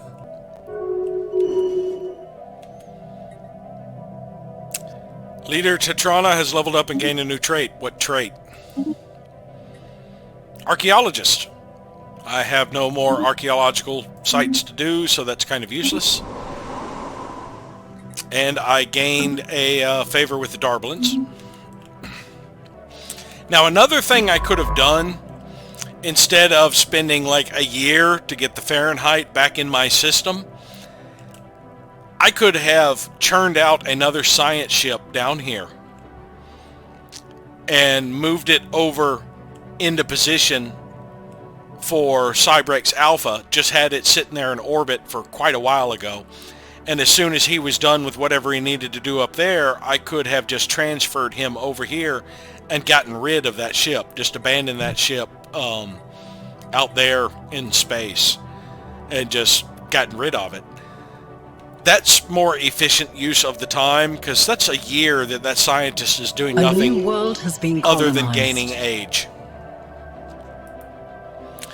I believe that's Mars. Well, it is too small to be a prison planet or a resort world, so I can go ahead and develop it. I think the first thing I'm going to develop on it is minerals, but the first building, of course, will probably be... Oh no, they have 100% habitability. So yes, we're just going to immediately start building mining districts here, because they are also industrious. So hopefully if they continue to develop here, we can get a little bit of minerals out of this world. Otherwise, it'd make a good farming world. Let's see, I will have a grand total of 13 districts, 15 if I do Mastery of Nature on here. There's 7 right there. That would leave me 8. 4 for that. That leaves me 4. I can get the generator districts. So I can make this a generator and agriculture world with the 4 housing districts. Right now, I'm going to focus on mining. And I'll do the mining and the generator and maybe some of the agriculture later on, but for the most part I'll get the city districts. Agriculture is not a priority for me because I have such an abundance of food. But yeah, we'll start with a mining district for now. We'll eventually shift this to agriculture later on. Knowledge is the key to the universe. Droids. Upgraded robotic workers. These units have an expanded movement range equal to that of most organics. Their neural processors have also been greatly improved. Alright, what do I have available? L-Gate inside, civilian replica complexes, construction templates, planetary build speed is improved and empire size from districts is down, more robo modification points. Now that one can pop up again.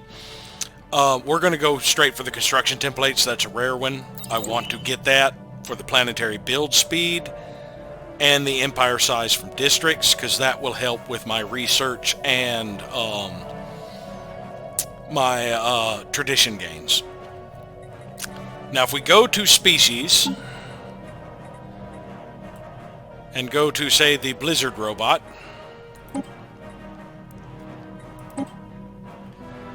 we now have a few additional options. Domestic protocols, they can get bonus from amenities from jobs.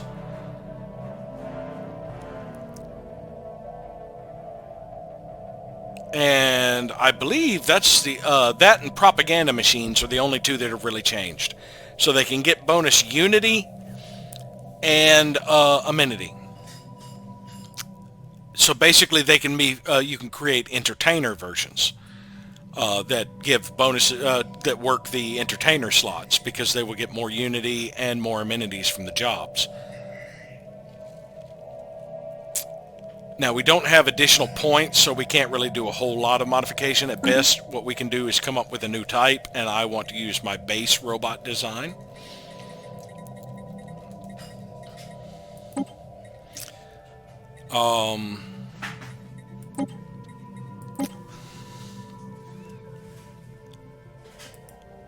So we are actually going to make a, let's see, what would we call this? There would be a medical worker, basically, because they could also work at gene clinics. Gene clinics provide amenities and unity, I believe.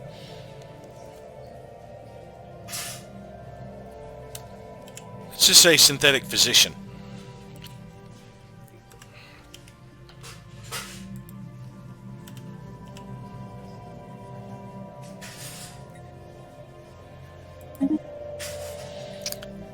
We'll get rid of the harvester part to add in domestic protocols. We're going to need a point for that as well.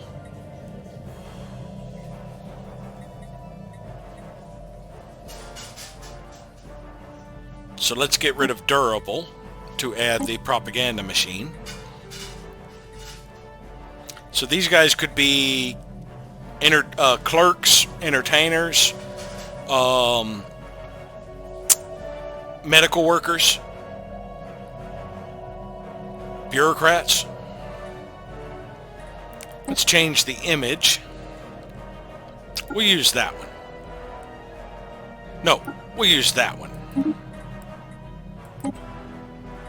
Yeah.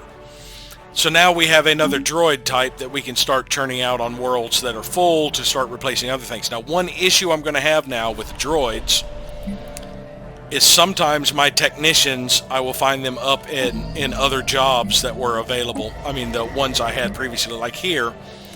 Some of these technicians may decide to move up and become entertainers or some crap like that. Even though they are specialized to be down here, I might find some of them booted up to this area. And they are kind of hard to dislodge when that happens. But for the most part, I don't think I had a lot of available jobs up in here. Right here I did, I think. Yeah, I don't see any that have moved up to the specialist positions yet. Now that does also mean they can work refineries now. So my synthetic workers can work refiner jobs, and they get a plus 5%. So they are actually more effective at refiners than most other species. So I would want to change one of these worlds that is producing robots, or maybe start up a, if I start up a robotics facility here, have them start churning out synthetic workers to put over on my habitat rings, so that I get just a little bit more overall strategic resources. But it'll probably be about a month before things really shift around. I'll check it again in July when I do my routine and see if they've shifted any robots around, and highlight that when it happens. Construction completed. Okay, I fully have the orbital shipyard up on the ring around Sol, or Earth. So as soon as Sol Station is completed with its production, I can start shifting these over to be trade hubs. Right now, let's see. 3 will get me to Cybrex Alpha. So I'll start collecting that trade value. 4 would get me to VUM. And 5 would get me to Chiban, so I could get rid of the trade hub on Obatellis when I got 5. 1, 2, 3, 4, 5, 6 would allow me to get rid of the trade hub on Sugalia, because I would be collecting from Marath and Xeris. That will cut down on the piracy on this route. It will also get me Seat, but that would cut down on the piracy of this route because it would basically just be Sugalia trade value that would be being shipped back. Of course, I would also have to drop the hangar bays to have 6 on Sol Station. Which means that piracy may start beefing up again until I can get the patrols taken care of. Which is one thing I'll probably end up checking next year, is the trade values and how much they have changed. I am starting to get some in the Gossick system again.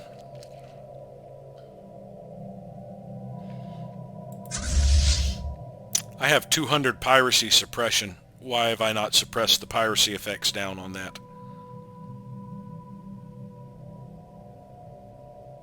"7 days it will decay to 0.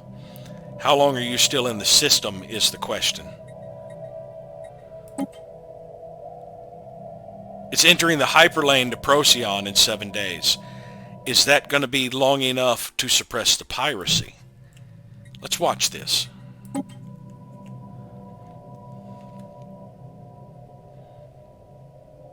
System survey concluded. No, he did not fully get this piracy suppressed before he left the system. Alright, got about 2 years, or a year and a half, before the Noble is in position over here where I can finish that little bit of exploration. And then I've just got this spot left, I believe, that I can reach. And we got a favor with the Alvathari. I believe I needed 175 to renegotiate the deal. So it might be 2303 before I'm ready to Knowledge renegotiate. is the key to the universe. And it advanced past July 1st because I wasn't paying attention. So we'll go ahead and do this before I go through and do my Empire maintenance. Gene tailoring. Making gene editing tools widely available is sure to have a positive impact on our development as a species. Alright, create penal colony is now available. Owner get crime deviancy minus 25. What the hell? Glitch on the tooltip there. But yeah, that does do immigration pull towards that planet. So it makes more people come to the penal colony. It boosts the immigration pull at the penal colony of all things. And it creates a lot of crime on the penal colony. And as a trade-off, it reduces crime on all your other planets. But I think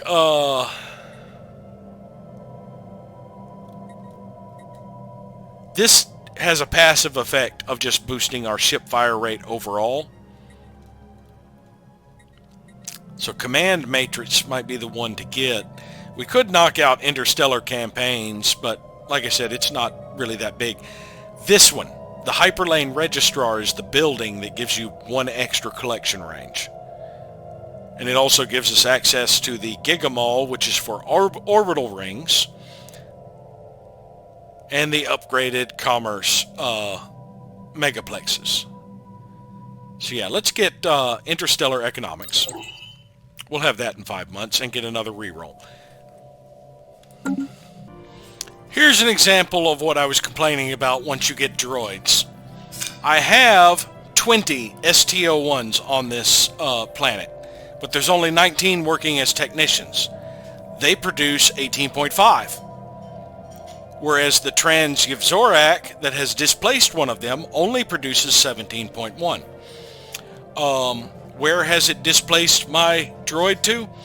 He has come up to be an entertainer.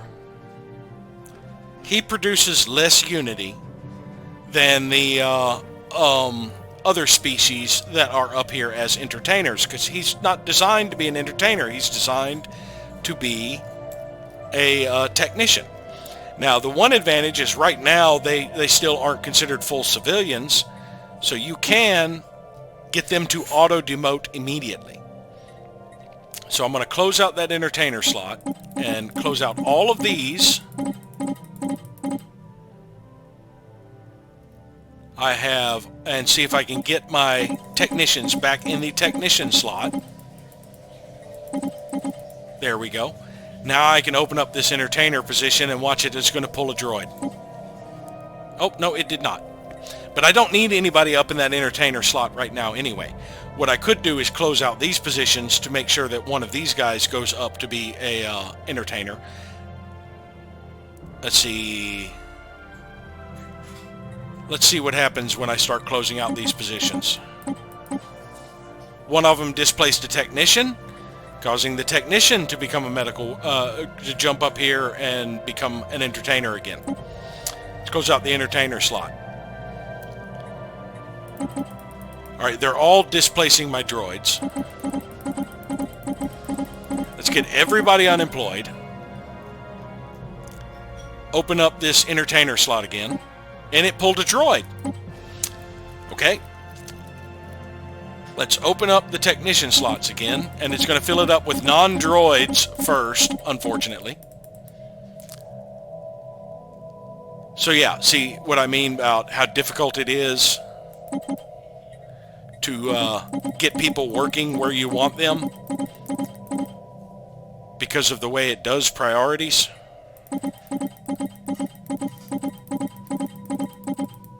There.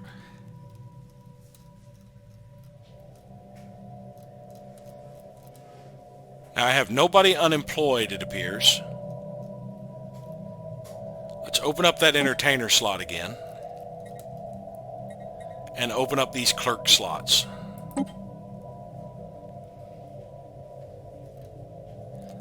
Okay, so I kind of have it the way I want it. Where did that guy end up going? Now, the easiest way to get this entertainer filled from here is to close out an enforcer slot. I don't think I need that much crime reduction. But I don't really need the entertainer either. Now, the way to keep the technicians down here is I will have to produce a type of droid that is better at being an entertainer than them, and it will fill that with the entertainers, which is one of the reasons I designed the entertainer droids. This place has all the technicians it needs. Unfortunately, I did think I had somebody who was better at being a technician than him here. But we're going to go ahead and switch this over to creating my new synthetic physicians. They would can come up here and be medical workers. They produce amenities. They will be the entertainers, and they can fill the clerk slots. But yes, that is a little bit tedious. Once you unlock droids, if you have made specialist robots, all of a sudden it becomes a little difficult to get them working the job you want because of the way that they assign jobs. They need to give you a little bit more control over servile species, because these guys are robotic servants. I should be able to limit their jobs based on their model. So basically, I should say that the technicians can only be technicians. If there are no technician jobs available, they become unemployed. Same for any of the models I design. Now, once I get synthetics, they basically become just like people. And it would be like saying that I could limit this species to only being a certain job. But yeah, I would like a little bit more control over the robots. I would like the choice as to whether or not to create a robot model with sentience.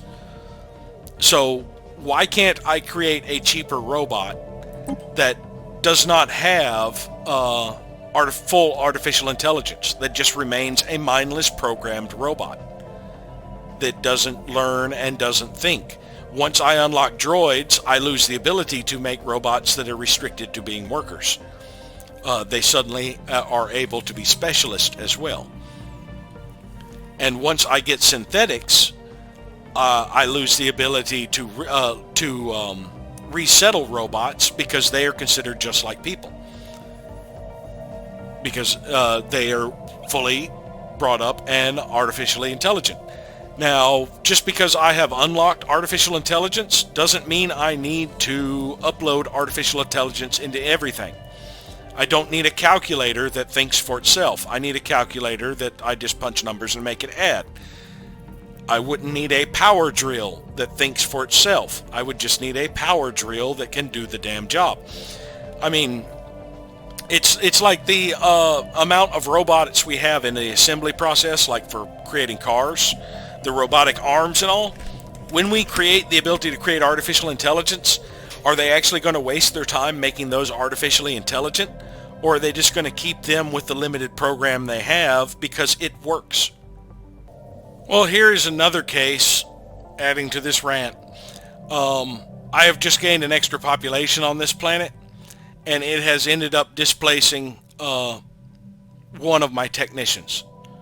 My robotic technician is now considered unemployed. Now, it was a Xaner Variatus that was down here, but he still provided less. He provided 19.4. And I was trying to shuffle around my technicians to get it to where the robotic technician was back up here. I don't mind this guy. He provides a lot, fairly close to it. But yeah, actually no, he provides far less too. I want these to be the robotic technicians because they're more efficient at the job. And shuffling this around, this guy was charismatic, so he took over one of the clerk jobs and displaced them. But as I try closing out these technician jobs to get the Azizan out of there so he will move to another planet where he has better habitability, it kicks out my droids first. And when I reopen these jobs, the organics have priority over the droids. So the droids I have built and designed to work as technicians because they are more efficient at it are being displaced by somebody who produces about 2 energy credits less, who I actually want on another world. So it's getting to the point now where the easiest way for me to fix this is to go to policies. First off, let's go to factions. Even though this will impact the support I have from the Electoral Freedom Society, disabling free movement. It's a 10% reduction, so that's going to be a bonus to affect the happiness of all of the pops that belong to this faction, as well as that. I am tempted to go to policies and go to forced resettlement, and I put it over on allowed so that I can shuffle these Azizans over to a planet where they have better habitability because they don't seem to want to move on their own. It just annoys me, the prioritization that they have for who fills a slot on a planet. That robots I have designed to be more efficient at this, to give me the most out of the job, are being displaced by people who can't do the job as well, people who shouldn't even be on the planet because it is very difficult for them to survive on this planet. These Azizans should want to relocate to a planet that is more suited to their habitability. So yeah, that is a restriction of sticking with the egalitarian faction and trying to appease them. Because if I drop that, it will knock 10% approval off of them. And the break point here for having plus 10 happiness to all your pops who are part of the faction is 80%. So if I drop down to 75, I will only get 5 happiness across the board to everybody. All the 150 pops that are part of this faction will lose 5% happiness, which overall affects the stability of all of my worlds. So yeah, that some of the systems they have in place just make certain things so tedious in the micromanagement, especially late in the game. That's what causes a lot of people to burn out on this, because the AI does not make good decisions if you turn the governors on. So if you really want to shape your empire the way you want, you have to micromanage. But there is so much tedium in the micromanagement because of lack of control and lack of information that a lot of people abandon playthroughs. After they get to a certain point in the game, they're just like, no, this is getting boring. I'd rather go back to the early game where it's more fun. That is one of the things that drew me back to the game, because I don't have to, with the way that they have redone vassals and all, I don't have to basically micromanage the entire galaxy by taking over everything. I can spin off parts of my empire into vassals. Now, they won't run it as efficiently as I do, but they still will do fairly well and expand and build and all of that. So they are working on the AI. I just wish they would give us as the players a little bit more control over things, or allow us to know exactly why it's making the decisions it does that seem to be not making sense.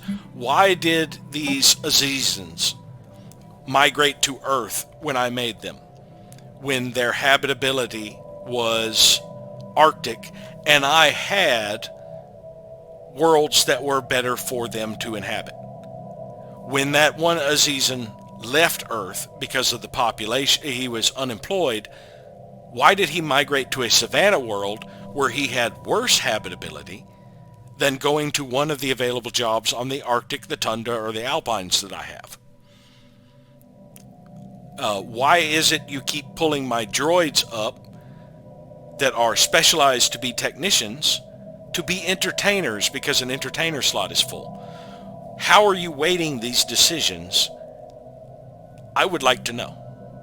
Now, I get it. It's all about free choice, egalitarianism, free will, all of that, being able to have the opportunity and the choice. Yes. But no matter how much this Azizian wants to be a technician, that doesn't mean we should get rid of somebody who's doing the job better than he can just to give him the opportunity. That is one of the reasons I'm a firm believer in meritocracy, even though I didn't pick it this playthrough. I meant meritocracy. I believe competence is how you should judge people. So you should always hire the best person for the job. Well, he is not the best person for this job. The best person for this job is the ST-01 that they displaced so that he could have this job. And that affects my empire's output. Changing my policy to allow me to shuffle populations around also affects the overall output of my empire, because it drops the happiness of anybody who belongs to the egalitarian faction. And in addition, it doesn't fix the problem. Even if I could freely shuffle these people around and shuffle all the Azizians off to another world, there's still a chance somebody else who is not as good as a technician will come in here and take over the damn job and shove my technicians out. And I just do not, I think the person who is going to have the best results for that job should be the person who fills that slot.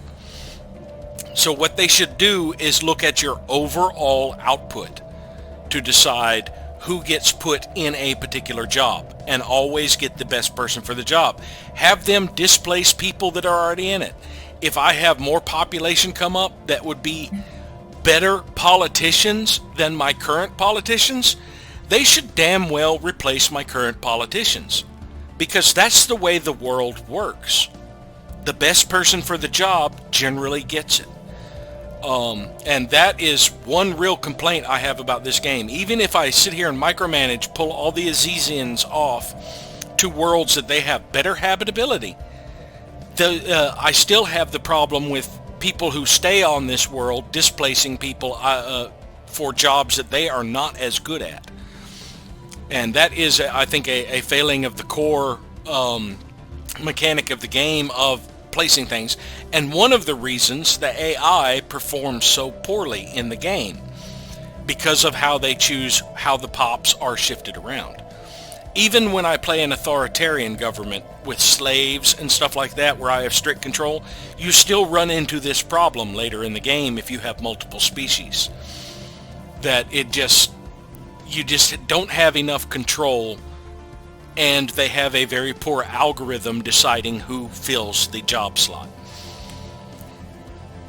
But yes, that's one of my major griefs with this game, is this little bit right here that just makes no freaking sense, and it does end up impacting your empire's economy and performance. And I got so heated about that, I forgot entirely. I think I had just gotten gene modification, which means that I can now go through and modify all of my species. So let's see if I were to modify all my humans. Let's find humans. Takes forever to scroll through this list. Alright. Let's create a template for the humans. And all we want to do is, we have one trait point left, but we have 2 additional picks. We can't add negative traits, but we can get rid of this negative trait. We can get rid of wasteful. That will up how many consumer goods I'm getting. If we just want to do that, create this template for humans. Now we want to apply this template to all existing humans. It would cost about 5,000. Situation log has been updated. Now see, I will finish it in about 2 months, because it only costs about 5,000, and I'm generating right now about 2,000 society research because of the stored. I will produce about 1,036, and it will be doubled because of the stored research I have. So, but without that, it would take twice as long. It would take me about 5 months to do this, which is a reasonable time, I think, for doing that much population. But the thing is, if I were to cancel this, it would time out. It times out, I think, if I don't pick it in a month, so I'd have to go an entire month before I change this. But if I were only doing a handful of pops, you saw this one cost 5,000 to do 70 population. Oh yeah, there it is, 4750 to do 70 population. I'm going to go ahead and do this, and next month I will do one for 1 population and show you how much it cost.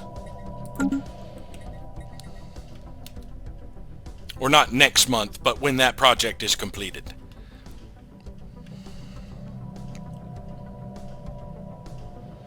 A new world has been colonized. Alright, so we are doing nothing on Baffin until I get resort worlds. I do not want to develop this colony, because if you upgrade the administration, you can no longer set it as a resort world designation. We're just going to let that world set. I'm not worried about the population that grows on it. I'll shift it off world if I need to. We are not doing anything on there until I can assign it as a resort world. Species modification has concluded. So now all of my humans have lost the wasteful trait. Now there is one problem with that.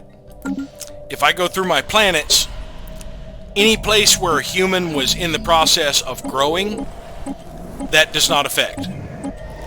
So if right now it looks like I got lucky, well, no, right there, human variatus, that's a different species. That is from the Commonwealth of Man. So other than that, it looks like I got lucky. So that means there are no more just humans in my empire. I still have the possibility, if there are just humans out there in the rest of the galaxy, that they can migrate. But for now, every human that will now be produced will have these new traits. Now, if we go to species, let's do a smaller species. Now, I cannot apply this template to, you know, apply the actual cybernetics to these guys, because this is a trait I cannot add, same as psionics. You cannot add it to a pop that doesn't already have it, unless you have the Ascension perk that allows you to. So this one Alvathari in my Empire will always be different than these high Alvatharis. Now what I can do is apply the high Alvathari template to the other high Alvatharis, but I cannot apply this to the regular Alvathari, I don't think. Let's see. Yeah, cybernetic, this trait can never be added. But I could change all of these other high Alvathari to be the same. However, they have an extra trait. So let's go with the Azizians. No, we have -2 trait points there. We don't have enough trait points to modify them. Can't really do much with them. We could add something to the default Belmicosa. But I want to find a small group. The Dis. We have Dis that have incubators. Grants between +30 and -10% pop speed, inversely proportional to the number of pops already on the planet. So yes, let's well, that's I would be changing 74 pops to be the same as this one. All my Dis would become like this and have that incubator ability. I'm not sure who added that. Interesting. Okay, here's a good one. Garanshu. I've only got 4 Garanshu in my Empire. Let's create a template for the Garanshu. They currently are natural sociologist and talented. So what would I want to add to them? Let's add quick learners, so that if I get leaders of them, they level up fairly quickly. This is just as an example. I'm not actually going to end up using this as a template. This isn't enough of a change for me to warrant it. But yeah, there we go. We've created a template for them. And it'll take a little... usually you get some lag on this screen. There we go. You can tab off and back on, or swap off of this screen and back on to get it to... If I wanted to apply this template, just 4 populations is all I'm affecting. The cost is 3,000. The difference between modifying 4 population and 70 population is about 900. It should be a lot cheaper to modify 4 pops than to modify 70 pops. Now, until you get about 1 to 2K society research, doing gene modifications, if you have large amount of pops or large amount of different species, is actually not ends up not really being worth it. It just ties up your thing for so long. It's the same thing with robots, as you saw when I first got robot modification. You really need a large output of research to be able to modify your pops. But let's look for somebody who really has some bad traits I want to get rid of. And let's actually sort it by pops. I want to do it with one of the larger species. Let's see, did that sort it the correct direction? The Dis. Yeah, so we are going to apply this template to all of our Dis, because that will give them a little pop growth modifier. Alright, no, so it was a difference of about 3,000 to do this, because I'm adding this trait to 74. Situation log has been updated. But I still think they've got it a little bit wrong by having it front-loaded. Just doing the modification is the huge cost, and then it's just a small amount after that based on the pops. It should be the other way around. It should be a moderate cost to modify a pop, and it should be increased greater based on the number of pops than just having it all front-loaded for the change. Species modification has concluded. There, we have modified the dis. I don't know if I had any currently growing when that happened. It does not appear so. So that means there should be no more default dis in my empire. And I tend to, once I get the ability to modify species, go through and get rid of any problem species.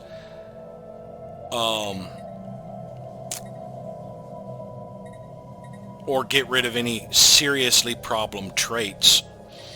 If I had a bunch of populations that were, say, decadent, that were creating problems in my empire with the happiness, then I would go through and modify them. Like this. These guys have reduced worker and slave happiness, but there's only 3 of them. It's not a big deal at this point. I do tend to get rid of wasteful pretty early with humans, because that cuts down on their consumer good usage. Especially once I crank up to social welfare or utopian abundance or a setting like that, because that plus 10% really starts adding up at that point. If I'm having housing issues, I want to get rid of any that have solitary. I'm not really that worried about the deviants. And if I have a species that I think needs something to help it out, like, you know, the Garanshu didn't really have much in the way. Let's just delete this template. Didn't have much in the way of things that I really felt needed to be modified, honestly. The Chirk, they have reduced pop growth from immigration and an increased resettlement cost. We have the Trans Chirk, 2 different varieties of Trans Chirk in here. One of them has conservationist, while one of them has communal, while the other does not. But I don't have the points to apply this template until I get another research. Usually I try and push to get the one that gives me the additional trait points so that the modifications are worthwhile. But I do try to better a lot of my species. Now, since I'm getting a lot of influx of cybernetic species, and with so many migration treaties, I am going to be getting a lot of species from other empires that they have modified. That's the reason I have several variants of different species here. And I do kind of like to solidify them into one variant. But with the cybernetics, I can't add that to them. It actually appears I have no regular Ralaketh in my empire. Or Tevadorans. They've all upgraded to be cybernetic. Now this is one thing I will often do is when I get a half species tend to get a bonus trait point. Because you see, these guys have 1 trait point available. These guys have an extra trait and 1 point available. So when you start getting half species, you can actually apply this template to all the other species. Unfortunately, it's going to change the preference from tundra to alpine for the remaining Vingral. And they will end up, basically, I'm willing to bet those 3 are on a tundra planet. Let's see, I have 3 living on 1 planet. No, those Vingral would be on the exact same planet that the Hafazar are on. I'm willing to bet. Let me check. I think that was Avalon. Avalon is an alpine world. Let's see. There's my 3 Vingals, 75% habitability, and my 2 Hafazar, 95% habitability. Can I apply the template to them? So we've got to go back. Let's switch this back to species name and go down to V's.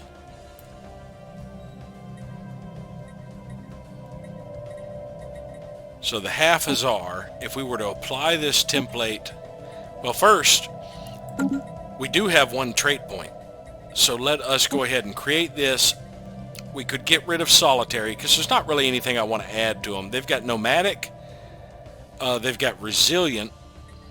I could give them strong.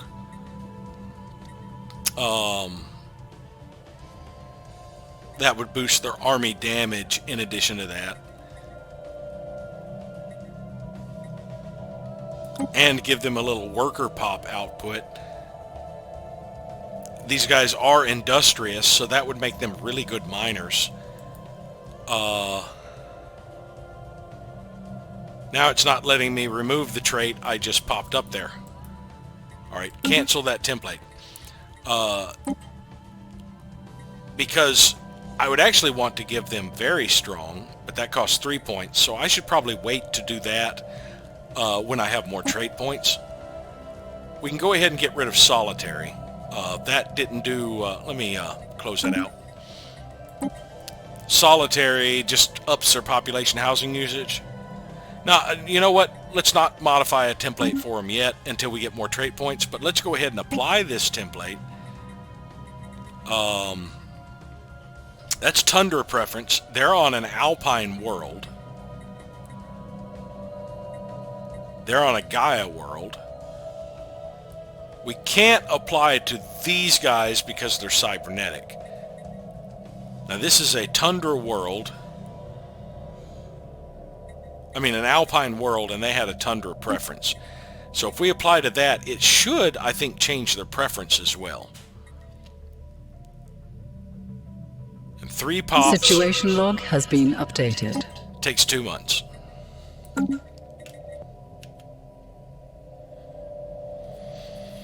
Humans, she of the Void has communicated to us her desire to use your systems as ceremonial sites from which to celebrate her everlasting dominion over space. As her humble servants, we have no choice but to comply. A battle fleet of our finest warriors, drawn from all our warring factions, is currently on its way to you to gather tribute and servants. To stave off the inevitable and sate her hunger, you may offer tribute now. If it is sufficient, the fleet will be recalled. So they want 2,000 food or 2,000 energy credits I'll have back in 2 months. Let me see their fleets.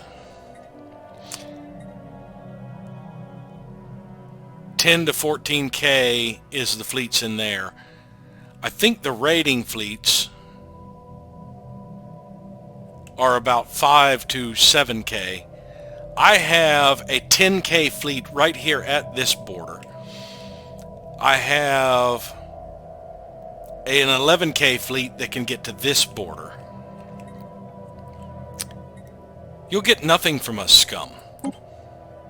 She of the Void predicted this response, but the offer had to be made. Now we can gather slaves and riches through proper ceremonial combat. All of it in her name, of course. So we should see them pop out into Fire Tribes of Kel space, and when we do, we can get an idea of which direction they're going and rally our fleets to head that direction. We're almost done with the final battleship for this fleet. It'll be done in about a month. So hopefully we can get over to this border fairly quickly. So if they come this way, we should be able to intercept with that fleet. We'll also get an idea of how big their fleet is and see if we need to move second or fourth fleet down to support. Though it'll take a while to get a fleet down this way. Maybe I should start sending fourth fleet that way. Yeah, it would take over a year to get there. And they can shoot through here fairly quickly. Yeah, I need to get my hyper relay network running. As a matter of fact, we'll go ahead and send this fleet around here. It would take 8 months. Now, I don't think they get to make use of the hyper relays of our allies, so it will take them a while to come up this way or to go around that way, I believe. Another thing we can do is add defense platforms on the border systems.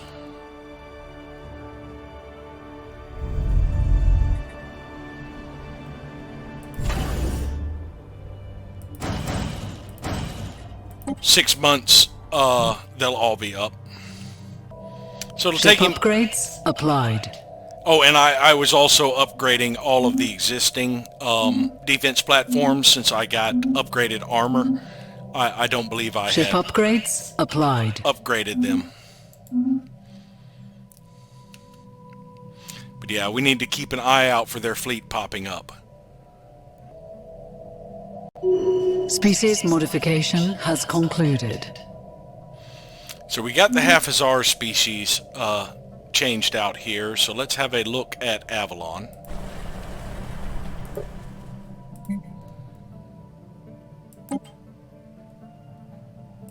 Yes, it did change their habitability.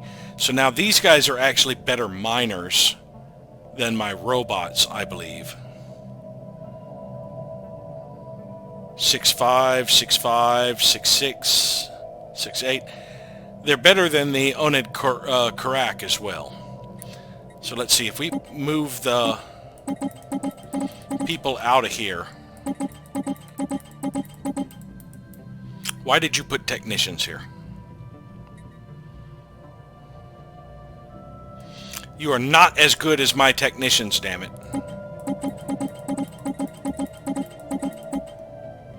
Why did you pull the harvesters instead of the technicians?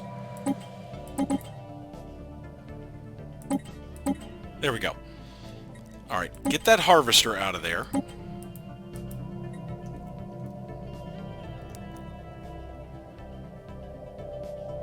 Now I want Haphazar here.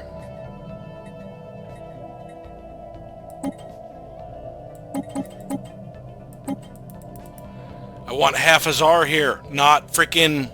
Oh my god, this is so annoying. These guys are ingenious, so I would rather have him there. Thank you. Alright, so now I want the Haphazar over here.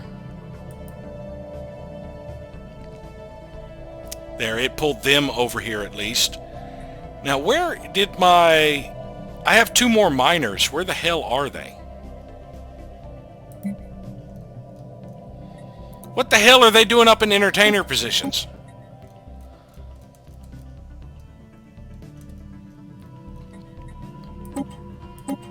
Now my harvesters are up in entertainer positions. I want my harvesters to be harvesters. These guys do 18.2, 17.8. I want a harvester over here. Let's close out those two. Close out one of them. Bring them back open. There we go. Harvesters do 18.3. I am better than the gen lot. I would like the gen lot out of here.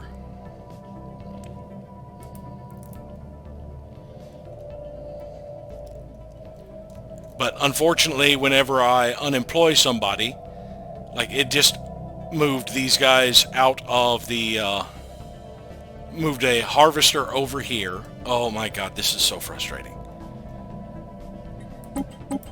Yeah, sure. Make the harvesters entertainers for now. I don't give a damn at this point. Alright, back to the research. Screw that right now. Construction templates. Standardized prefab templates massively reduce on-site facility construction times. Alright, battleship points, cruiser points, the kinetic battery, improved strike craft, the habitation module. That adds the max districts to a planet.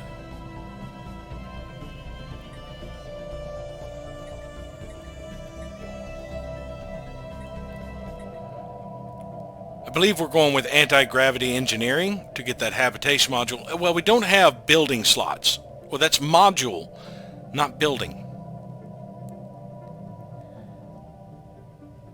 Huh. Yeah, let's grab that. We'll see if it goes in the module slots and how well it works.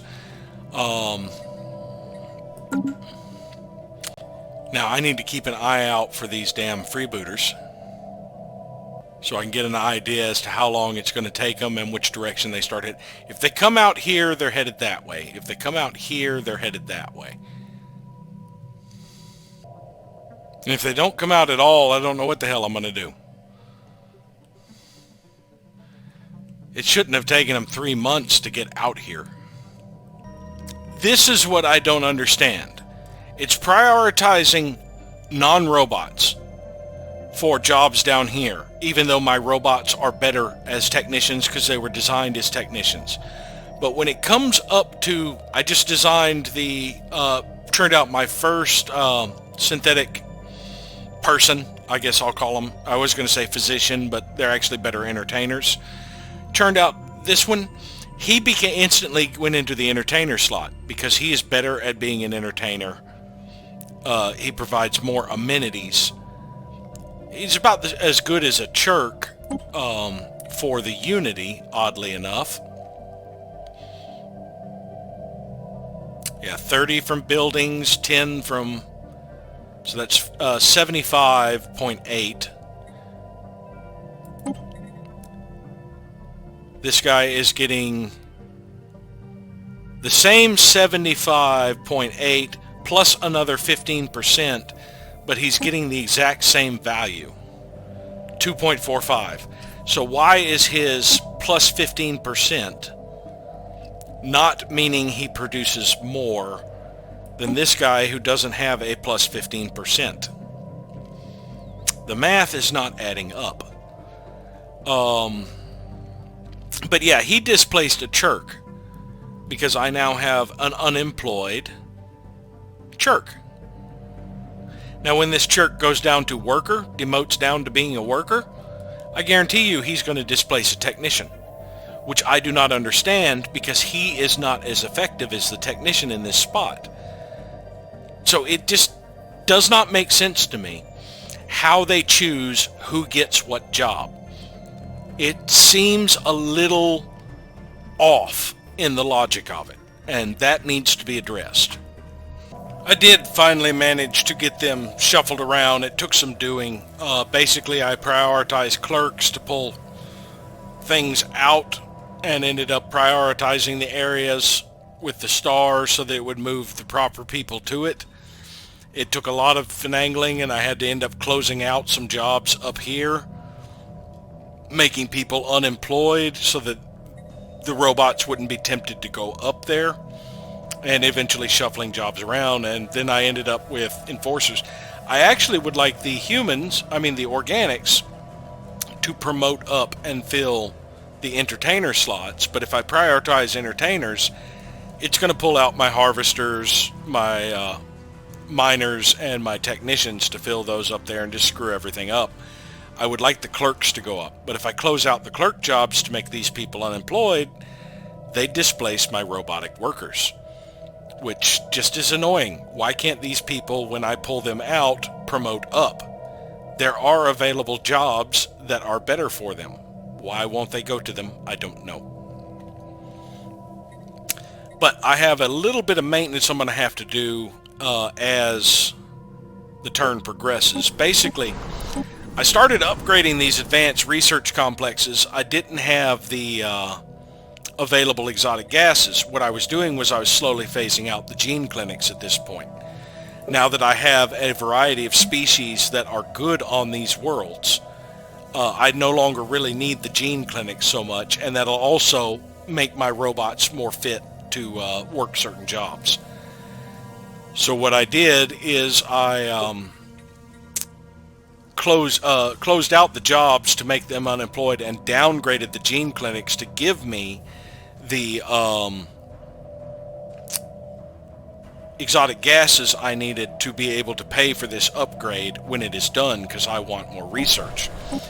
But the main thing I'm going to have to pay attention to as we move along here is these robot assembly plants. Now, I can just let them run for about 3 months, rather than, but 2 of these will be done within the, in about a month. Screw it. I'm gonna check them again in 3 months. Knowledge is the key to the universe. Sentry array. The stages of the sentry array gradually expand sensor range, eventually covering the entire galaxy. Now what do we have access to? Energy credits from jobs, another 5%. This is a repeatable tech. It gets, I believe it gets more expensive the more you do it, but this is one of the repeatable techs that you can keep doing. It's one of the end game techs. I can go ahead and knock out planetary shield generator, though I don't think I'll ever end up using it. It'll just clear a slot. But let's actually finish off Guardian Point Defense. I should not have any ships in construction anywhere. Yeah, that thing's doing a trade hub. Which reminds me. Let me go ahead and queue up the next one.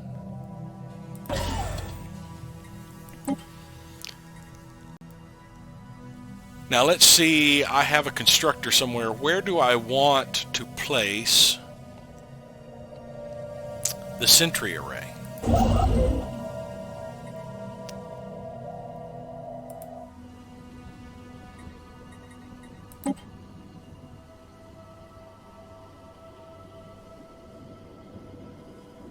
We can only build or upgrade 2 megastructures at a time. So I can't even see how it looks. And where I would want it. I'd want it in a fairly barren system, I think. Like maybe Blorg's Bane or Gathry Maelstrom.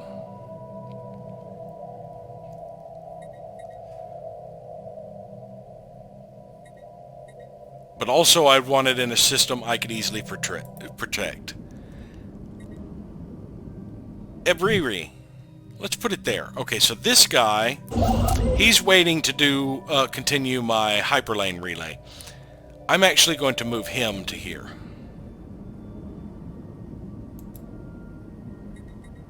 It'll take him about 5 months, and it's probably going to take longer than that for me to clear up a megastructure I'm building. Yeah, it's going to take me years. So I'll just go ahead and get him set up in position. I believe I'm going to put it here. In this pulsar system. Reduces sublight speed, so yeah, that's a system I can easily protect. The lavish freebooters don't seem like they're coming out to play. Got an envoy with the fire tribes. I need, I think that is enough. Let's see. Changing this to challenge. No, it's the Pirac I need 1 more with. The Fire Tribes I need 5 more with. But I really only need to convince one of these 2.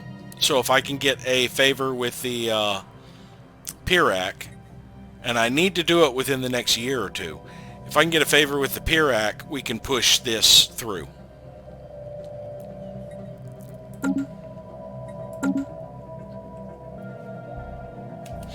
There we go. They just came out in Wade.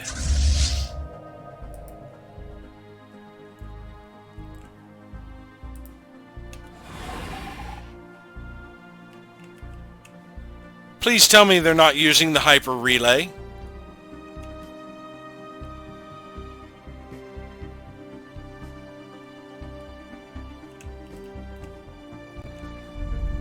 Research concluded. And I let it advance too far because I was distracted. Interstellar economics. As we journeyed into the cosmos and ventured beyond our home system, we also entered a new era of economics. New markets are appearing at startling rate, and economic theorists are struggling to keep up.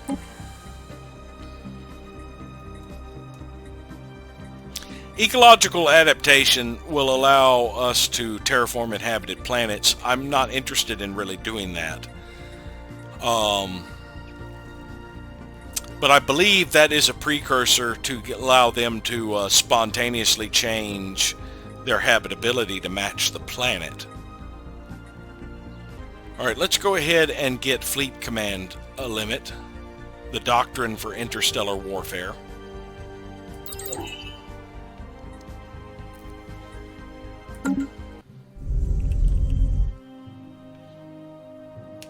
It's actually a pretty poor hyper relay positioning, because I can't tell if they're going for the hyper relay or the zone.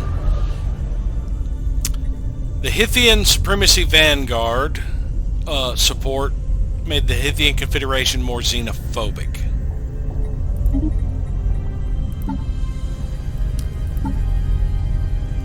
So what did that do to the Hithians? They're still hegemonic imperialists. They are fanatic xenophobes and materialists.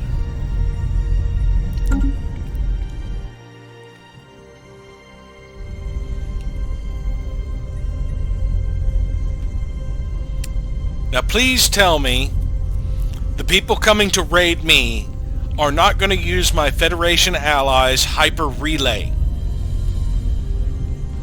to get to me, raid me faster. Knowledge is the key to the universe. Anti-gravity engineering. With directional gravity technology, buildings on the surface of planets can reach higher than ever before without risking structural collapse. The sky is the limit. Okay, that's the final tier of the kinetic weapons, and it will unlock the kinetic battery, I believe. Mining station output. We need that.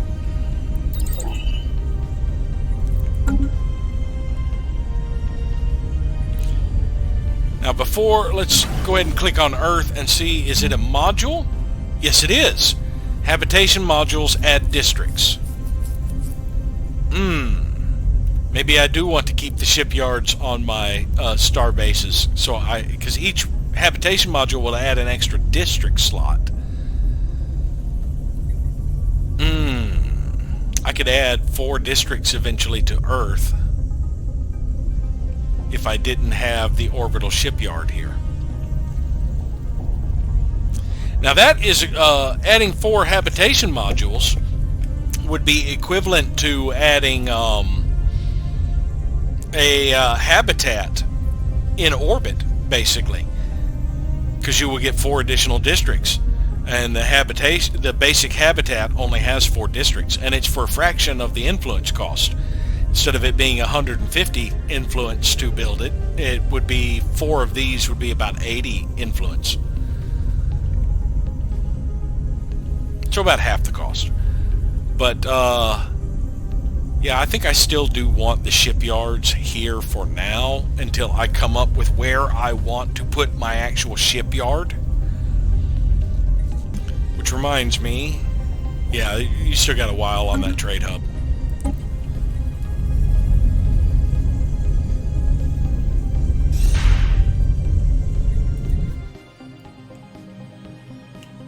Yeah, they're using my allies' freaking hyper relay to get to my to raid my systems faster. That is wrong. They should not have access to my allies' hyper relay. I think you should only have access to a hyper relay system if you are on good terms with them. And these guys are considered at war with everybody, so they should not have access to our hyper relay systems. They've got a 15K fleet. My fleet is not going to make it down here in time.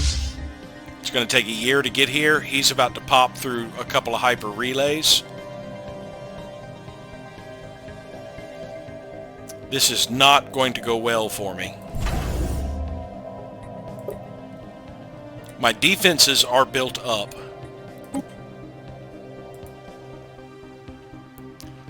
I do have 15K total between my two, my fleet and my star base.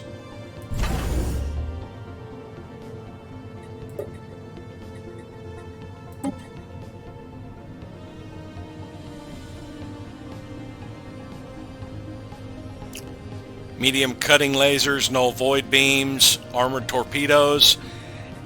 I'm not fond of the fact that it just kind of randomly picks weapons for your starbase, what it considers the best. Because honestly,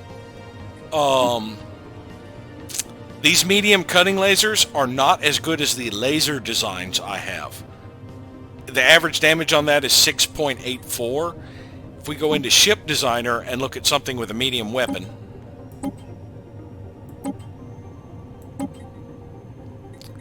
one of these things has got to have a damn medium weapon. Well, actually, I don't need medium weapon. Yeah, the X-ray laser, 11.83 average damage for the medium version. Of course, I can't see the... yeah, I do need something with a medium weapon. There we go. To get the mining drone laser to show up. 6.82 versus 11.83. And it chose to outfit this station with mining drone lasers, which have a 70% accuracy and a 60 range, as opposed to a 90% accuracy and double the damage for my medium X-ray lasers. Hell, even the rail guns would have been a better choice than the mining drone laser. But it did combine it with the null void beams to sap shields.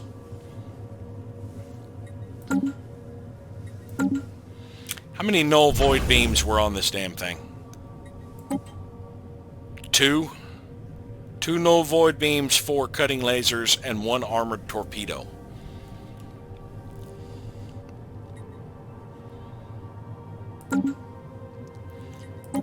Now that's where your defense platforms come in, because at least you get to choose the layout of them. So I do have quite a bit of fighter craft that are going to be going out there that will help tremendously. But yes, my other fleet will not make it in time. I'm still going to keep heading this way. This fleet no longer needs to be heading this way. I can tell them to go home.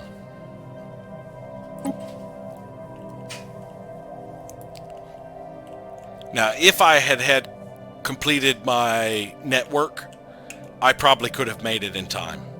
Since I started out earlier, I probably could have shot down through here very quickly and had the fleet in support. But I got a late start on my hyper relays.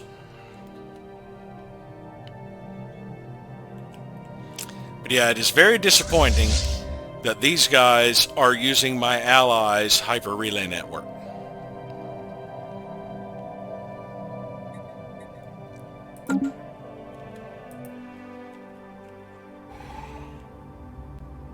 And it's very disappointing that they put their hyper relays in such convenient places for them, because he's going to be here shortly.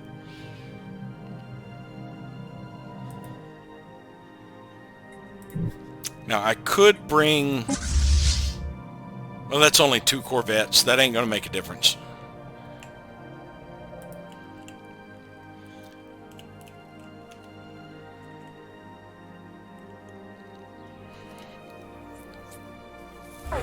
Evasive maneuvers.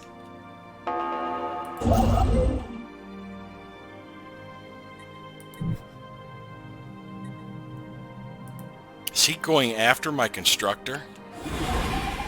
Yes, he is. And he's faster, I think. But he's about to get in range of my fleets. Yep, there we go. Now we get to see how well this fight's going to go.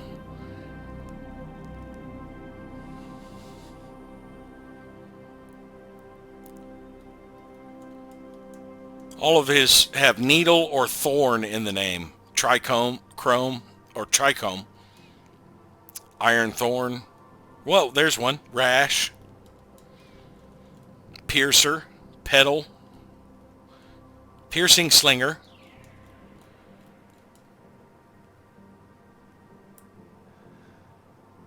I think we've already gotten one shield sapped. Yeah, the Emerald Petal. Lancer class.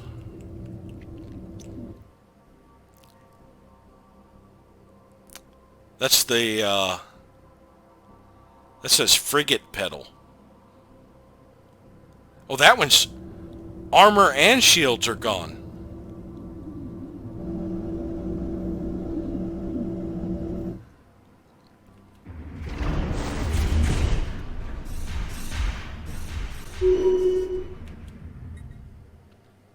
Well, we interrupt this combat to bring to go through my fleet shortly.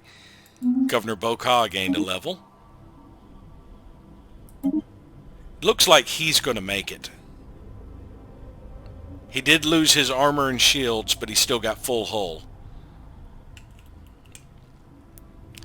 Now let's see, before I go do my little routine, you can see the little fighters. There's the little flagella moving around. There's my strike craft.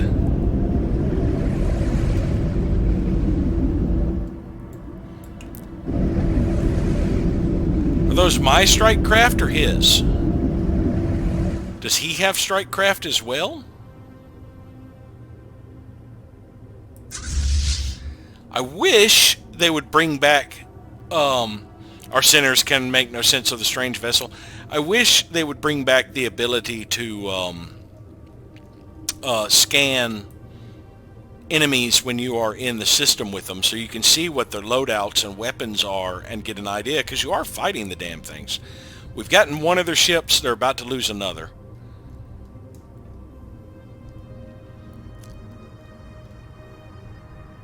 They've already sapped the shields on Farpoint Hangar. One of my ships has already withdrawn. 2 of my ships have withdrawn. 3 of my ships, 4 of my ships, 5. Yeah, I have a bad feeling this is not going to go my way. They can completely devastate my fleet though, but if I do about half of their capacity, they will say that this is not worth raiding me and turn around and go away. But it's still going to devastate my fleet. I've already lost 2 corvettes, it appears. Yeah, 2 corvettes were actually blown up already. Because there should be 20 in this fleet. Of course, that just may be how many have not fled from combat. Let me look at the actual fleet. Yeah, it's already down 2 capacity, so I have lost 2 corvettes. So yeah, this is going to be a very ugly fight. I am going to lose a lot of my... look at all those flagella surrounding their ship. Oh, that one's gone. Its hull points are at -7. That's the one that we just blew up. All of the strike craft and amoeba took it out.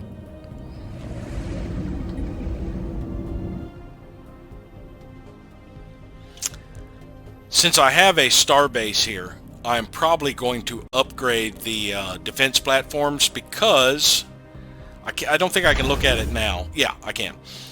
I can have 12 defense platforms. So it's about time for me to design, churn out some more missile class and design like point defense and large, medium, and smalls.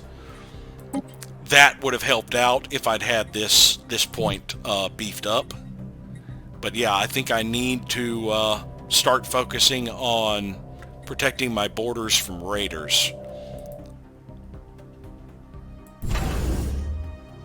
Yeah, let's go ahead and get some queued up over here.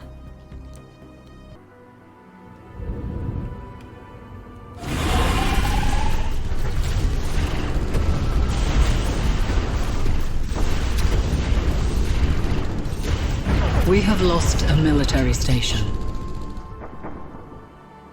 Alright, one of my defense platforms just got taken out. It was one of the Farpoint hangars. Rebuild the damn thing.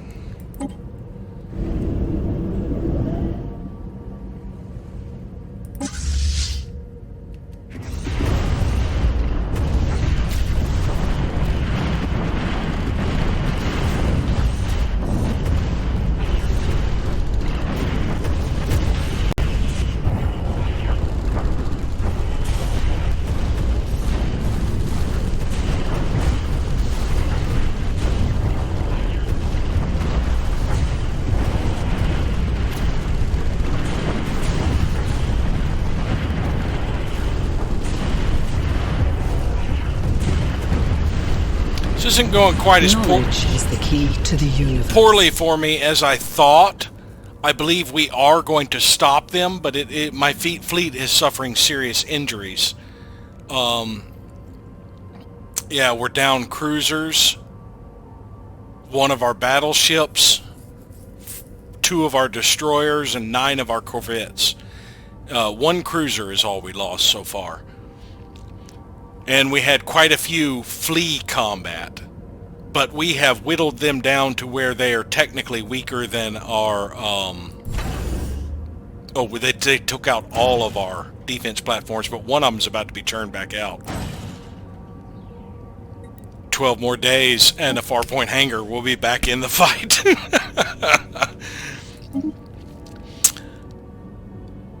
Alright. Predictive algorithms. Advanced prediction greatly increases the accuracy of active countermeasure systems. So this was not the science nexus. This was not the fleet to counter them. The loadout of Third Fleet was not set up for them. See, building costs reduced by 5%. That's one of the repeatable techs. If it's got that gold around the image, that's one of the ones that you can just keep doing over and over. I think we are going to start working on the science nexus, because by the time we get that done, we will have finished both of the ring world segments and be able to work on 2 again.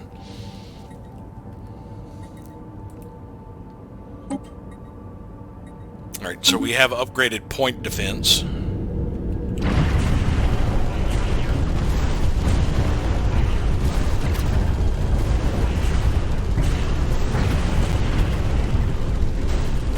Yep, the Farpoint hangar just got turned out.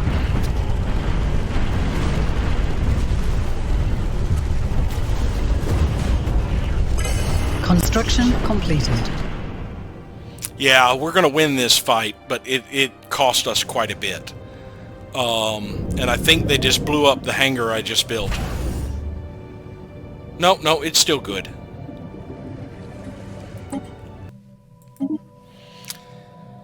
So finally, Cooperative Research Channels has passed. So our research station output has gone up, but so has our starbase upkeep. I'm okay with that.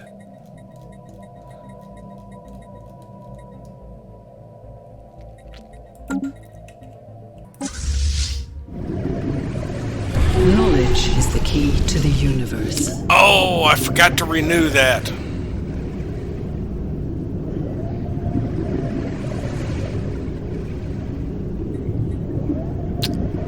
Let's just wait until the end of the episode. I'll just have to remember from now on, always renew this at the end of the episode.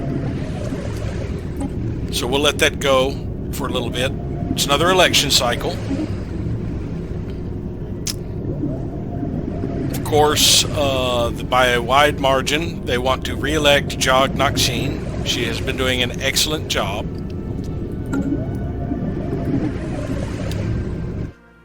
Doctrine, Interstellar Warfare. Gradual adaptation to the realities of deep space combat allows us to effectively coordinate larger maneuvers.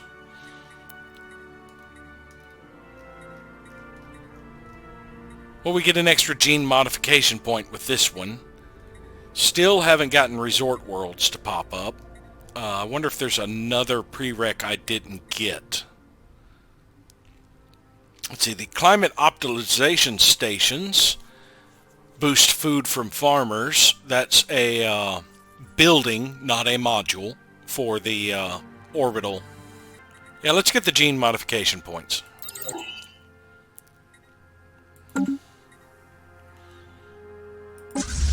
Now back to our combat in progress. 1 raider left.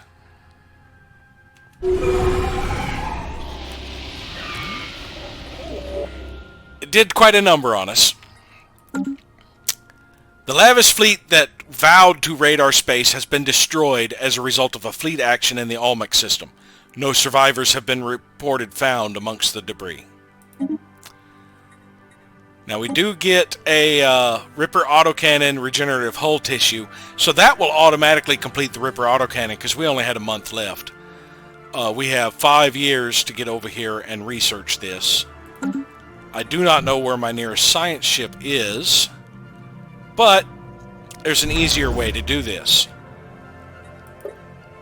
We have a shipyard here, so we will just churn out a science ship here to be able to research the debris, and then just keep the science ship parked in this vicinity for now.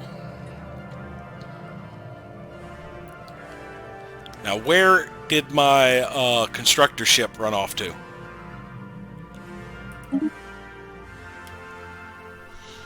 We lost 3 platforms, 1 battleship, 2 cruisers, 9 corvettes, and 2 destroyers, but we took out 21 raiders, 9 frigates, and 3 of their cruisers.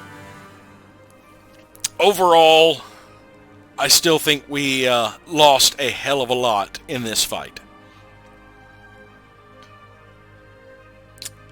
They had UV lasers, railguns, and the Ripper autocannons.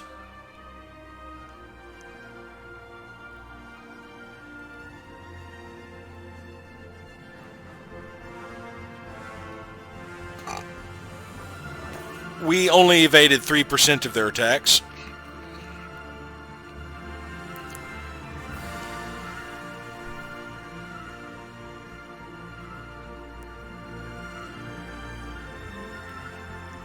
They didn't have any point defense because they didn't shoot down any of my missiles.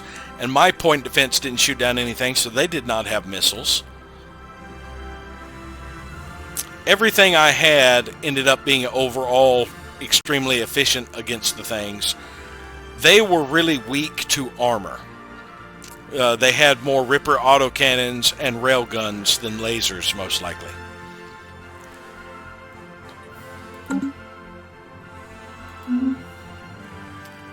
Alright, so you need to go home. And I'm going to wait to reinforce you.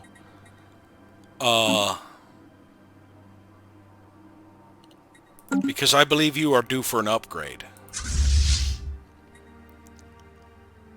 Yeah, let's go ahead and tell you to upgrade, as a matter of fact. That will also repair you.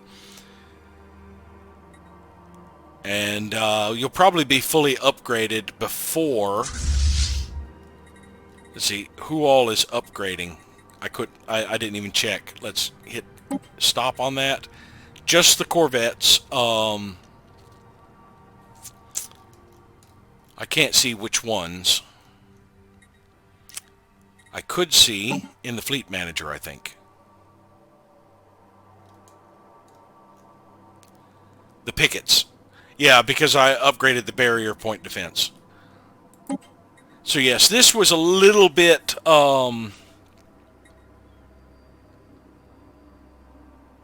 No, yeah, this one was heavy on the pickets with the corvettes.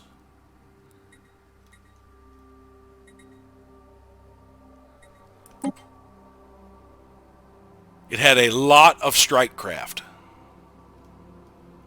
Yeah, I had 2 hangar bays on the battleship.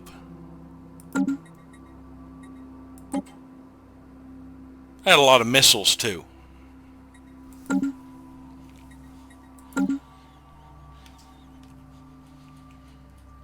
But yeah, overall, that didn't go as well as I would have liked, but it still went well. We stopped them there. It was a little bit of a cost. How much would it cost to upgrade this fleet? I mean, to replace that? It cost me about 5,000 in alloys. It would have been cheaper for me to bribe them, but I do get a tech out of this. I am going to get the Ripper autocannon and progress toward the regenerative hull. Now, where the hell did my constructor ship go?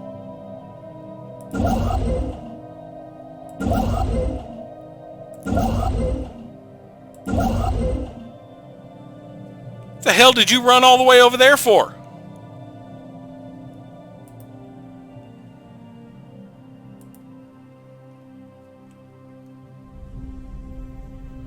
Why are you going to Odranka's holding? He must have fled combat and popped up over here. Let's get you back to Almach. It's going to take him a month to get back.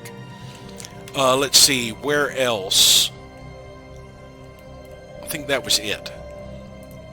So we're just going to be waiting for that to turn out. There was something else I wanted to check. Something that was like a day away. Oh, and the Noble is inactive. I have been neglecting it. Combat tends to do that to me. I tend to get so distracted with the combat that I ignore other things I'm supposed to be paying attention to. Another L gate over here.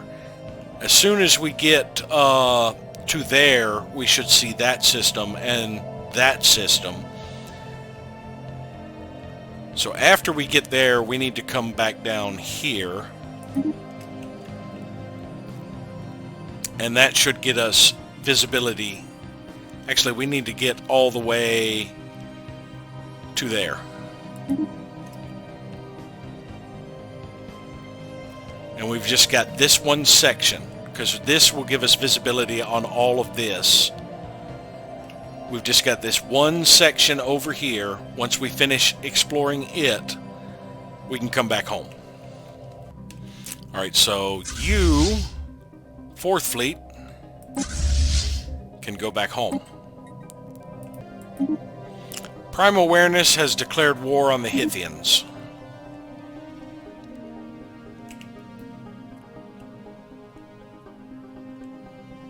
This is going to be interesting. I know Prime Awareness is pretty damn large. We've got a colony ship. I can't see their military, but I can see their civilian ships. Ship upgrades applied. Alright, 3rd Fleet is upgraded. It's got a favor with the Gronshu.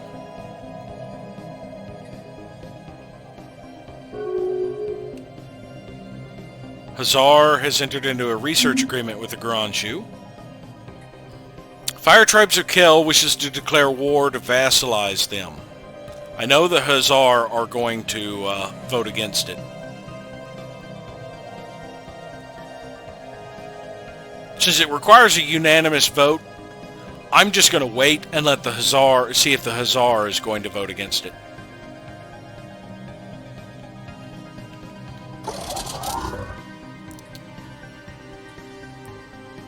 Alright, they're fully repaired now.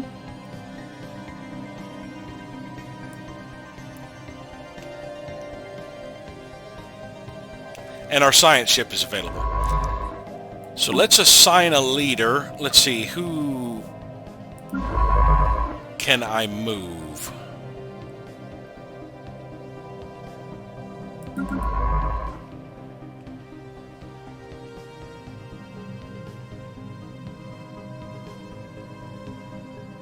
Alright, let's have you Control-Shift-Click move there first. Because that doesn't require having a scientist on board. Hopefully that won't clear your orders. So we need the one in the Noble.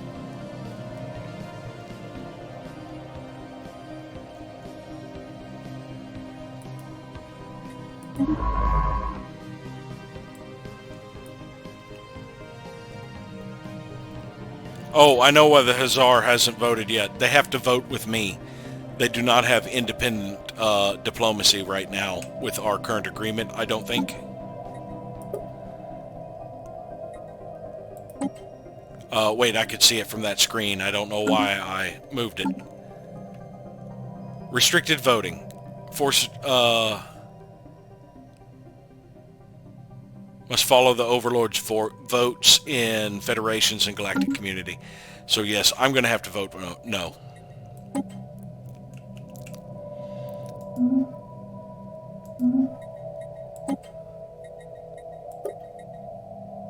That has done a slight cohesion hit.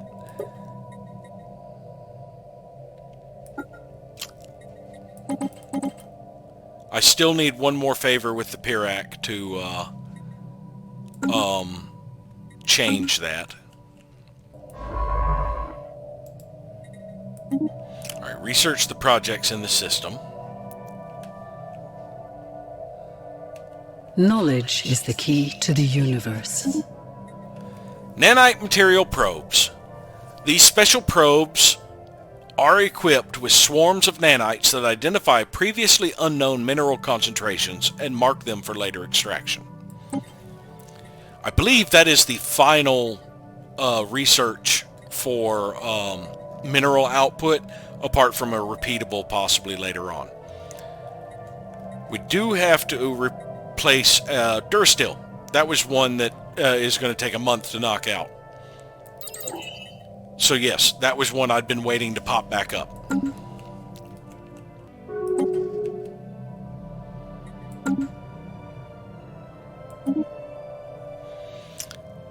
Hazar Commonwealth has a migration treaty with the Grand Shu. And we got another tradition. So we have Fortress Doctrine. Constant vigilance is ingrained in the United Nations of Earth consciousness. So long as our guard does not drop, our enemies will never be able to take us by surprise. Gives us 2 more starbase capacity, reduces the cost of upgrading starbases, and ups the difficulty of sabotaging our starbases. So now, with those 2 extra starbase capacity, I can upgrade a couple on the borders here.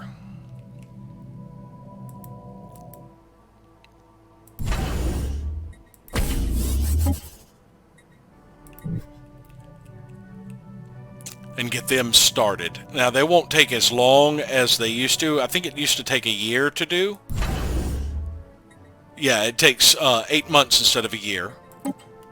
Knocks it down by 25%, basically. Knowledge is the key to the universe. Alright, we completed our mandate. At this point, that is less than half of the unity we normally receive. Oh, it's still progressing. I thought I had paused it. I had unpaused it. Jagnok Sheen was re-elected.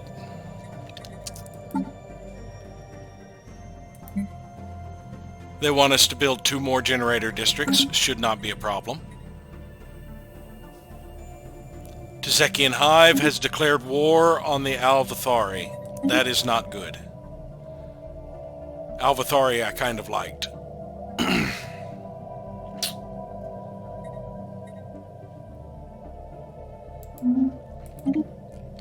Durasteel materials. This strong yet flexible material is capable of withstanding severe punishment. It serves well as ship armor.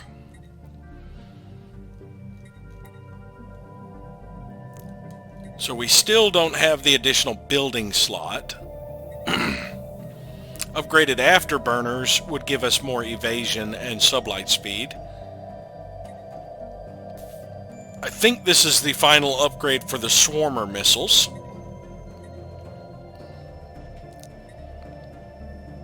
And I think this is the final upgrade for the thrusters.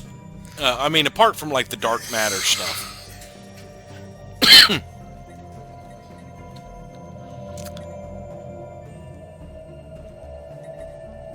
Let's go ahead and knock out the improved strike craft. We'll get it fairly quickly. That will help us out tremendously in our defenses and conflicts, because I do use a lot of strike craft at platforms. Now, they're going to be a little less effective in the combat revamp, because they don't also count as point defense for shooting down missiles. But that's kind of balanced out by the fact that that means that you generally have to rely upon more flak batteries to deal with them. And also you can harden your shields to stop their shield penetration.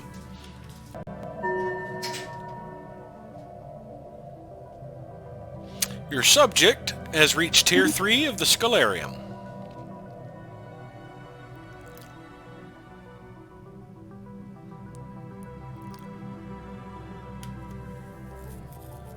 So that means that he will be able to get random technologies. He's finally reached the highest level. I still need about 20 more influence to renegotiate this, and we've still got about 3 years before he will stop draining my influence.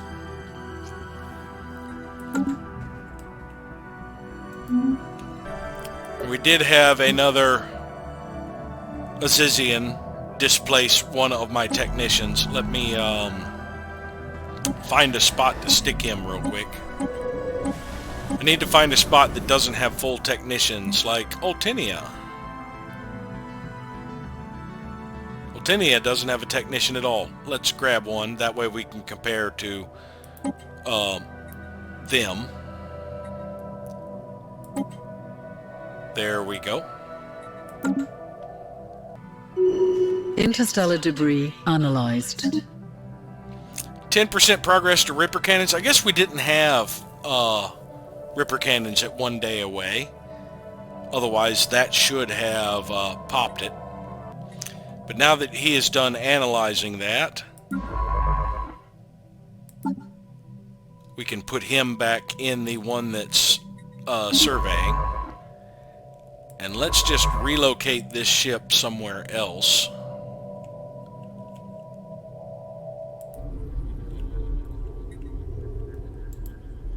We'll send it there. I did start constructing a colony ship to send here, because this one should be done fairly soon. Next year I've got to start one for that ring section.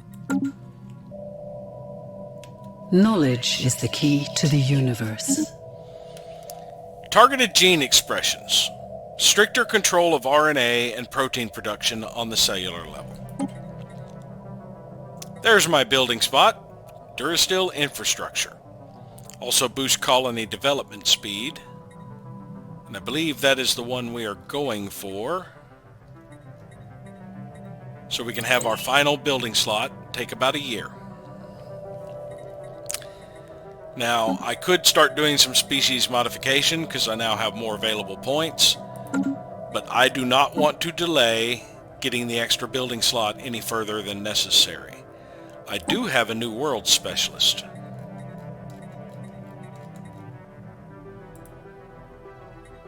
Trick's getting up there in age, though. Where are my civilian ships?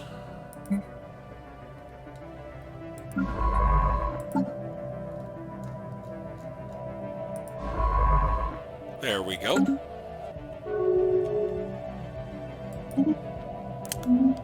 Citizen state of Hasuk and the Yvzoric star regime are starting to fall apart. Knowledge is the key to the universe.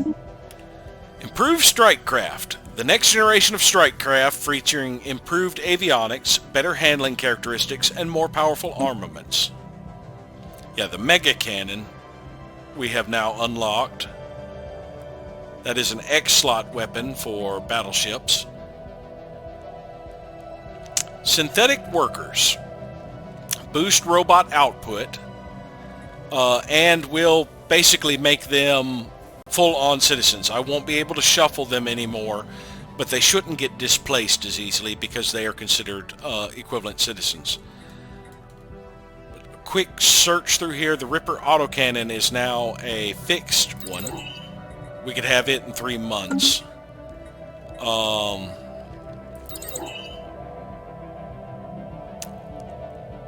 Nobody else that I have a research agreement with has a mega cannon yet.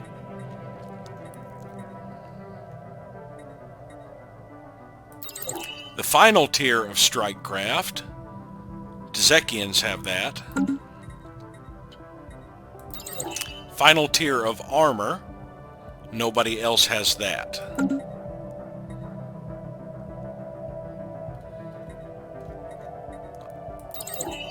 And it doesn't look like anybody else has synthetics. That would take about 18 months. Let's knock out the Ripper autocannon and hope that we get... actually, no. This is a rare technology, but it's also dangerous. I do want to go ahead and go full-on synthetics. That way, my robots should not get displaced as easy if they have the best thing, because they're no longer considered servants. They would be considered full citizens. Of course, that means that, as you see, I've already got a little bit of drain now from where I had that outrageous consumer good production, because the droids now take... yeah, they booted out another one. When they're down here, they're... actually, no, I guess they didn't take consumer goods yet. I could have sworn I saw one of my droids taking consumer goods.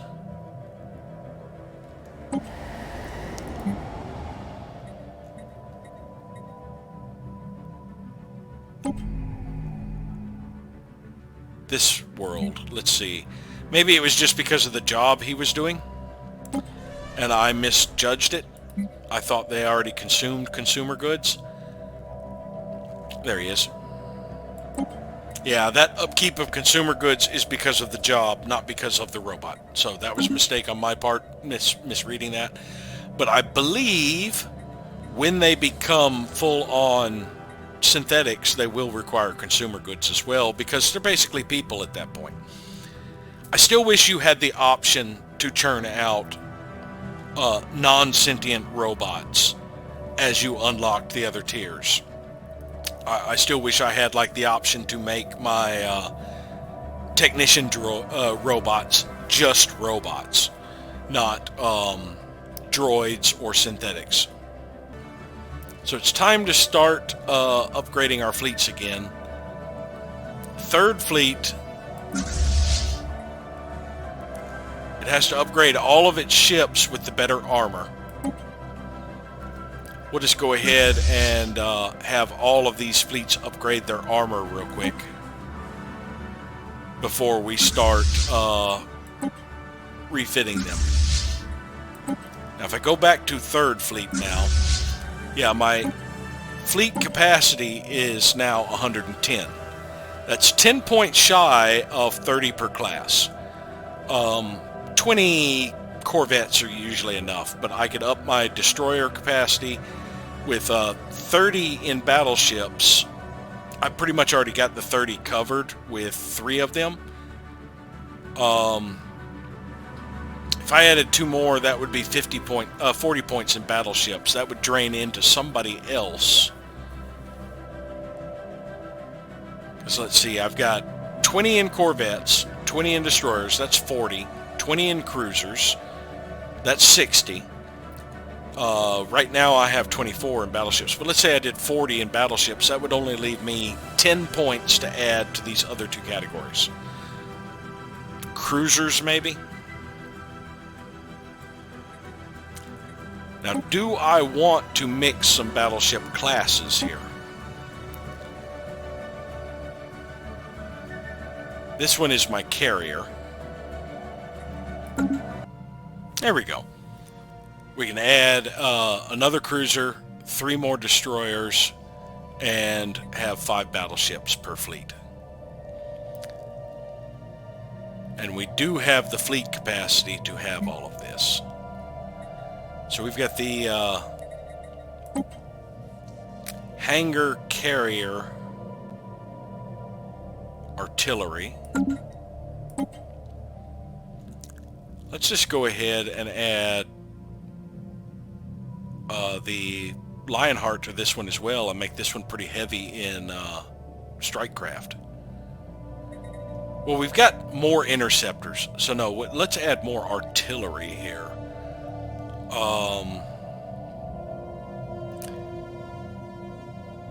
See, that's the hangar broadside, hangar carrier artillery, broadside carrier artillery, and full broadside.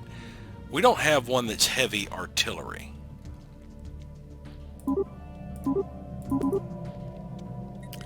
So let us design another battleship.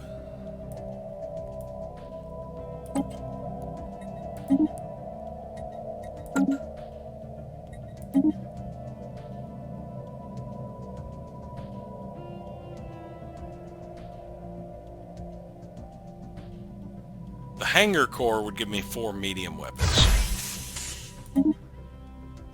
And then we could have an artillery bow.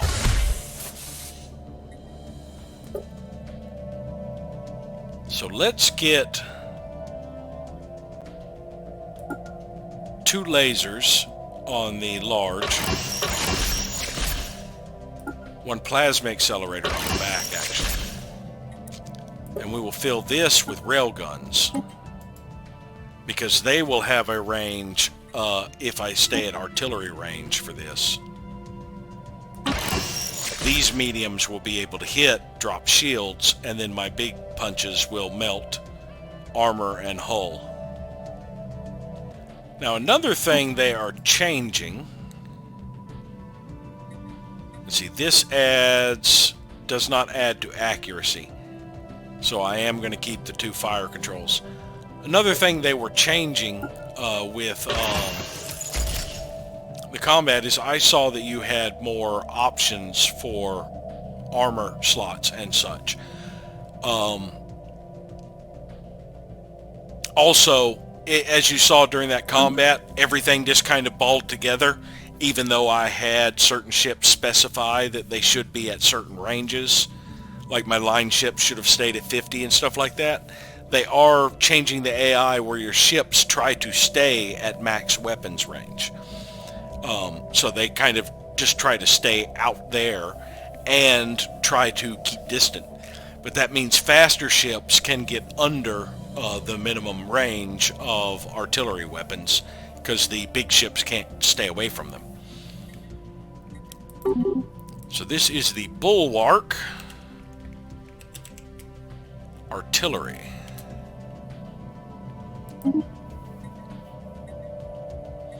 And I will probably change the artillery bow with the spinal mount when I get it. Back to my fleets.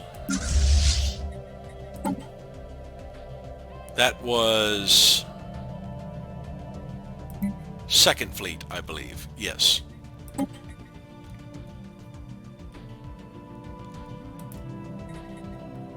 We want to add a couple of bulwarks to it. Alright, so 1st Fleet has the full broadsides battleship.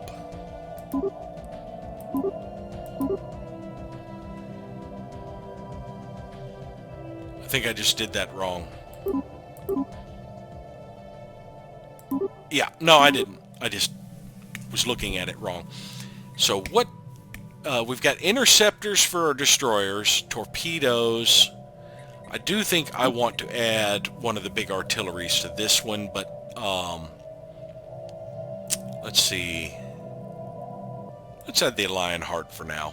I can always retrofit it into something else later. 3rd Fleet has got the Lionheart and the Pharsalis. This one has the Lionheart and the Pharsalis. Yeah, I'll probably change that up later. 4th Fleet has the Hornet, which comes into line range and is fairly fast. Alright, we have torpedo boats for our primary artillery. Let's do a little bit of artillery support. We'll use the Centuries in this one. Century and Hornet, Lionheart and Pharsalis, Bulwark and Century, Lionheart and Pharsalis. Let's see about, instead of using the Pharsalis in this one, let's use the Lionheart and the Hornet. And this one is the Century and the Hornet.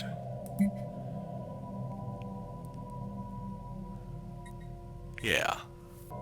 So that fills out all of those fleets. We're going to need to reinforce them after they are done upgrading. So I have enough favors now. Their support has actually gone up to get the Pirac to agree to changing the succession type. After we vote the change of succession, I will have to pick the type of succession. Let's see how long it takes the Pirac to vote yes. Ship upgrades applied. Oh, and I upgraded all of my, I'm in the process of upgrading. Ship upgrades applied. Alright, so the vote went through. Now we need to pick the type. We want thesis defense. The mantle of leadership must never be granted to the foolish or ignorant. Instead, we choose trial by science, exposing the wisdom and insights of ruler and empire alike to the scrutiny of public examination, as each investigates an issue currently facing our Federation. Victory will depend on the ruler's leader and scientist traits and your technology level. Now, that means I may end up losing. That's fine. I would want the scientific leader to be the one for the most part. Everybody is already voting yes. So we are going to vote that in. But yeah, I was upgrading all of my star bases. I realized, my little star base fleets, I realized, they can upgrade again? Huh. I realized they still had no auxiliary slot, and they should have. I should have, looks like I have to upgrade all of them again because they were in the process of upgrading when I changed the class. These are still upgrading.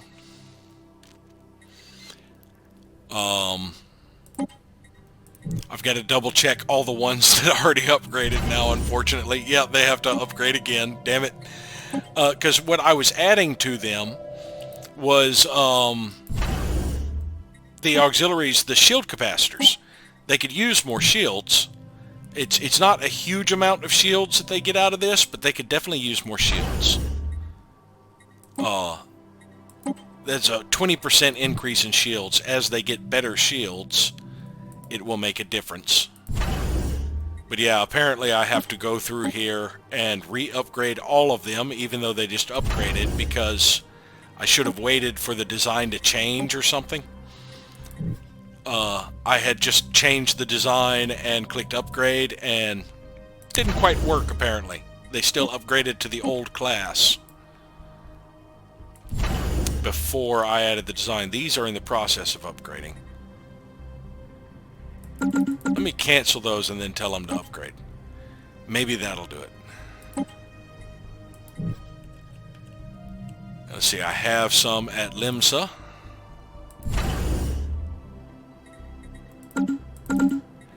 As a matter of fact, let me go back to Kazoo and also cancel that queue up order, just to make sure that they upgrade properly. Almac, I believe, is the last system.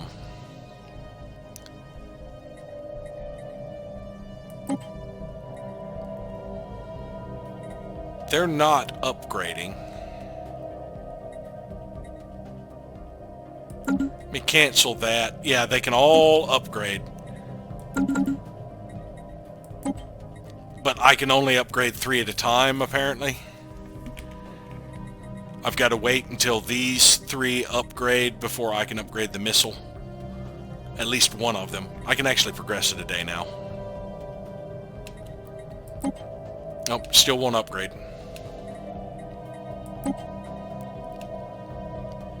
Why won't you let me upgrade?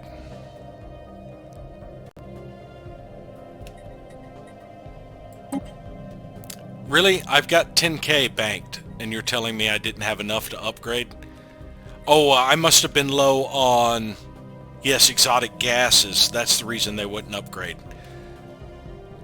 Ooh, yeah, that is one problem, is my strategics. Let's actually take care of that. I've got energy credits. Let's buy 1,000, just so I don't have this issue. There we go. And I was adding more platforms. So I have a Victoria missile. I added a rocket class. Let's add 2 of those. That will give us a total of 6 platforms. we can get 6 more. Let's do a couple of autocannons and a kinetic battery. And I believe for the last 3 we will do... Actually, let's do a couple of autocannons and a point defense. And then we will do 2 kinetic batteries and the plasma battery. But yeah, I designed quite a few more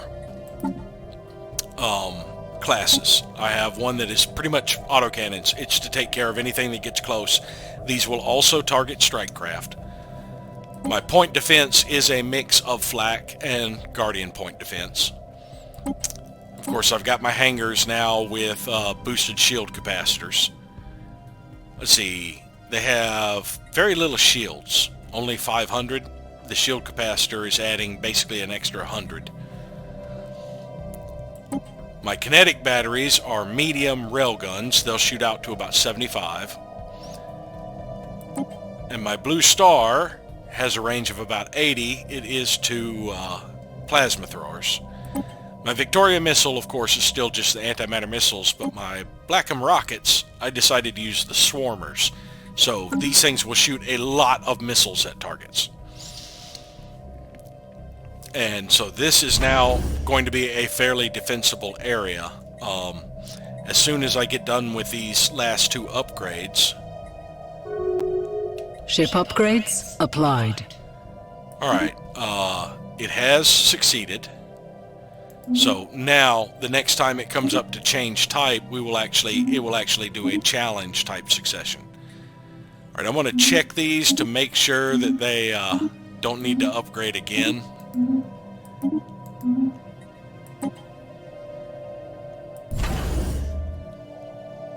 Ship upgrades applied. Alright, now that all of those are upgraded, while you're upgrading, it kind of counts the upgrades against your limit, so you can't queue up as many as you would like.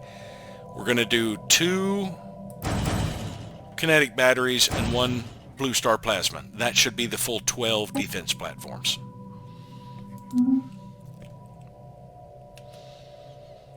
Ship upgrades applied.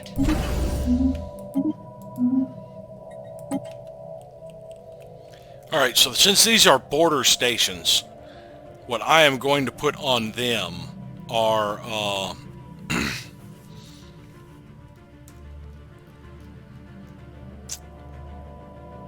weapons for the most part. Now for the building,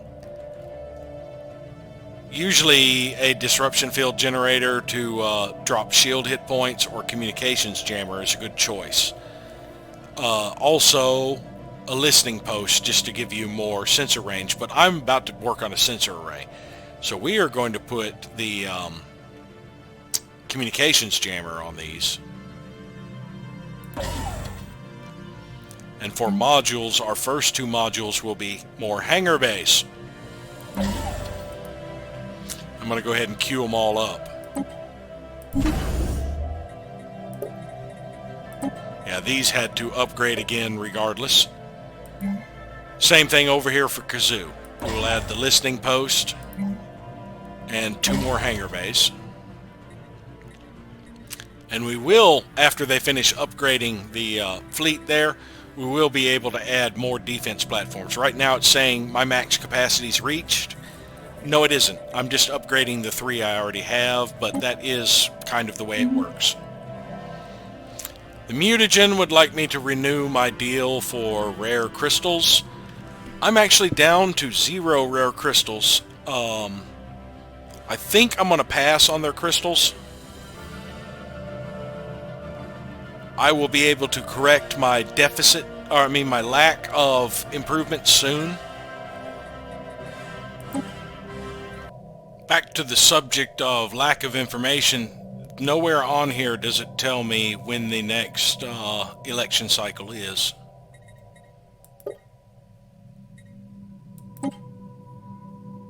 Yeah, it just doesn't tell me. It tells me when it was formed, but it doesn't tell me when the next election cycle is. Oh, there. Right there. That would be nice if it was over here instead of me having to find it over here. So this term actually is going to go until for another 11 years before I have to worry about the challenge.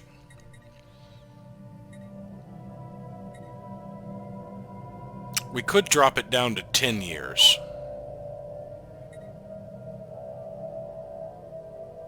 Now, switching it to challenge from rotation does up monthly cohesion a little bit. But yeah, we could drop it down to 10 years. That will make it a little fairer, I think.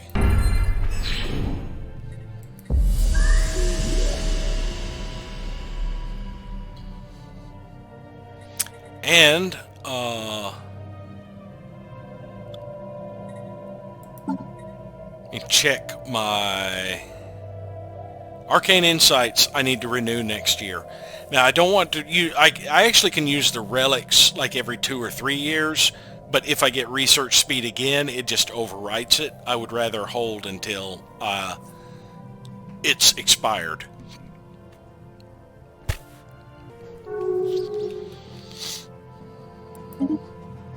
Alright, we agreed to drop it to a 10-year term.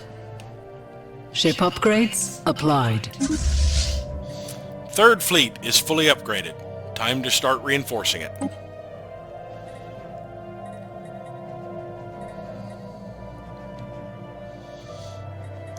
How many did that get?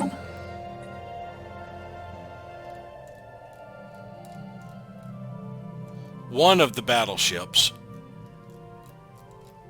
Alright, let's cancel the ones at Yilon. Since this place is at Almac. We want all the reinforcements to come from Almac.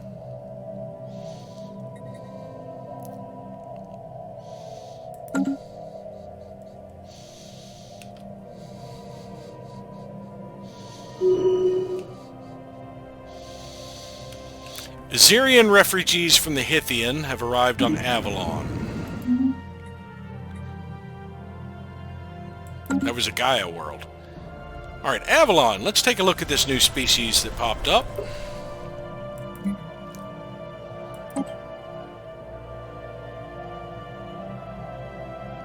They're Tundra preference. They came to an alpine world. That's not too bad. Natural sociologist. This is a great world for you because we do society research here. So yeah, I do like that they showed up here.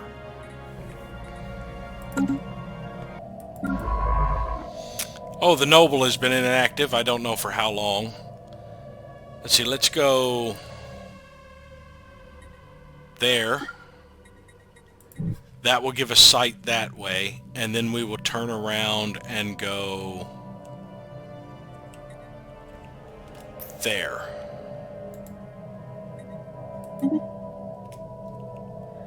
That should scout the last few systems out. And then after that we can return home. Just got to make sure none of these in the shadow are nebula. These are. So we are actually going to have to go all the way to there. And then we should be done. We can return home. Yeah, my colony ship is now out, so we can send it to this ruined range section. And I actually am a little behind. Earth needs to churn out a colony ship for that.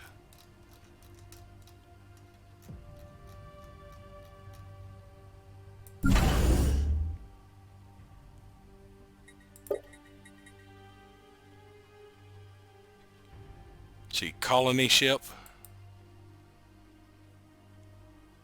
And we are using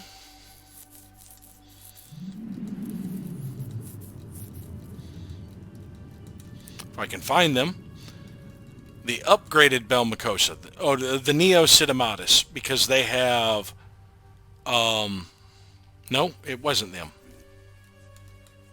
There it is. Yeah, the upgraded Belmacosa, because they have intelligent and natural intellectuals. Gives them a huge boost to research, 20% to everything. And we are going to move that up in the queue. And I really hate that it resets your view every time you click on this. So it gets a little tedious trying to shift something when the queue is pretty long. I can wait 4 days or 2 days for it to start churning this out. Ship upgrades applied. Third Fleet is ready to be reinforced. All of those are coming at Blorgsbane. We will let them go. Oh, Second Fleet, not Third Fleet. We are 1 month away from renegotiating that deal. And then I can start using my influence for other things again. So yeah, let's renegotiate with the Pirac. No, the Hazar. We're about 2 years away from getting our influence back, our +3 that is being drained. So we want to give them independent diplomacy, expansion regulated. We are providing them with basic resources.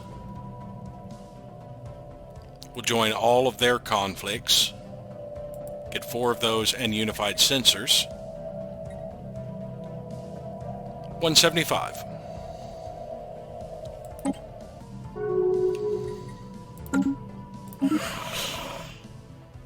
Okay, they found the terms acceptable. So that means we should be able to start building more holdings on their worlds. Let's see. When they become a bulwark, that would cost them alloys but raise our defensive platform limit. I don't really need a defensive platform limit so much. So I think a better choice, we could put Ministries of Extraction on some of their colonies to produce more minerals for us and more alloys. Or we could just produce more science with satellite campuses. Let's have a look at how their world is set up. Yeah, this ain't even a mining world. It does farming and generator districts. They do have a lot of research here. So yes, let us put a satellite campus there. Let's check some of their other worlds.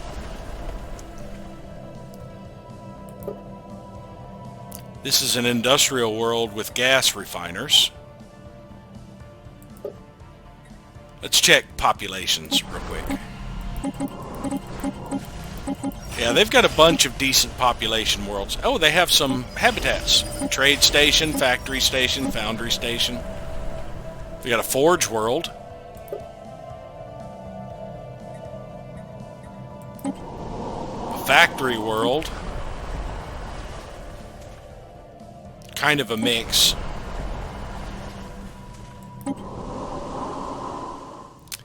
This is listed as a forge world, and it has a whopping 1 industrial district. And they're building civilian industries on a forge world. A place that will only have these as artisans, because all of these will be catalytic technicians. So yeah, this is a factory world.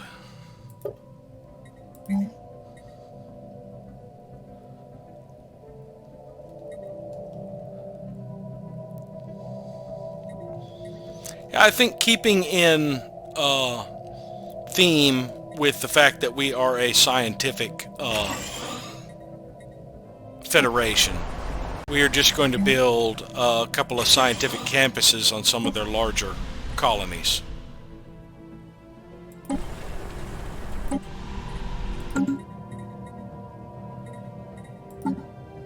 So it'll take a while to get them, but that will boost our science even more for now.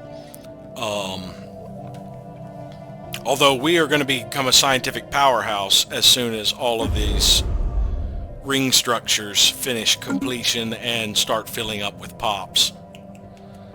Wants to declare war against the Verzak Citizen Coalition.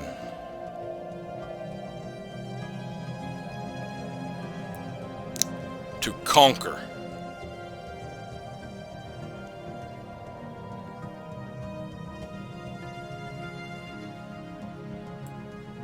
Let's have a look at the Verzak.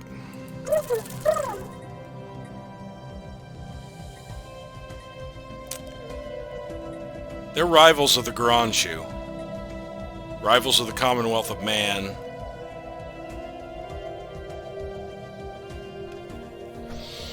They're evangelizing zealots. Okay. We are not warmongers. Can you guys stop with this?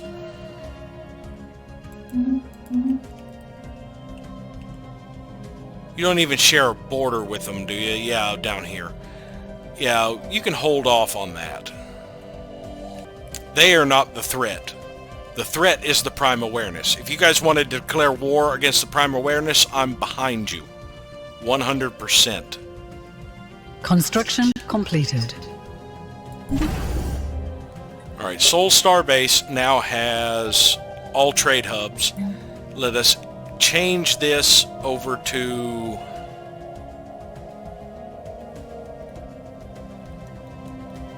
a hyperlane registrar. That would give me a range of 7. Do I need that? Let's see. 1, 2, 3, 4, 5, 6, 7.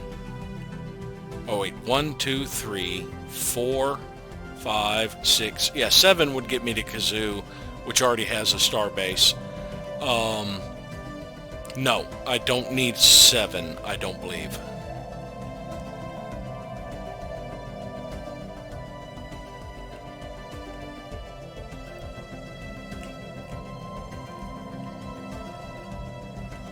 So yeah, let's just switch over to the Off-World Trading Company from the Fleet Academy. That will boost the trade value of all of these. This is right over the capital, so there'll be no piracy. Let's see what that has impacted. Yeah, the trade value is still pretty high in these routes right now. Maybe it hasn't updated yet, because I also at the same time removed the trade collection from this route. Because now with 7, Earth can get all of these around it. So this just this 61 is all that should be transporting back. Which reminds me, while we are on the subject of trade routes, you go to Sigelia. You do go to Earth, okay. Now that a month has passed, let's double check the trade values real quick. Still 136 there, 61 here. Yeah, that has dropped significantly because that's all Sigelia is bringing in. This is so high because Barnard Star comes through this system.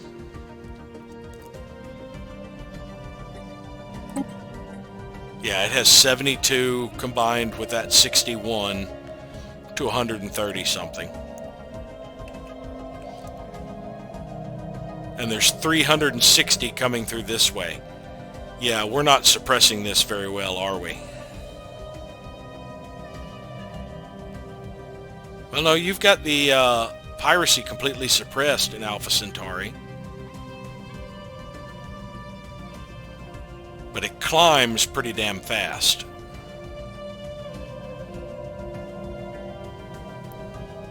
So yeah, we still do have piracy we have to worry about here right now. Now that the base protection is gone from that. I have sufficient naval capacity. Let's see, I am building here hangar base. That would cover through Alpha Centauri. When I upgrade this again, I will build more trade protection that will cover through Gossick. Because it is going to be pretty much all weapons, same as this one.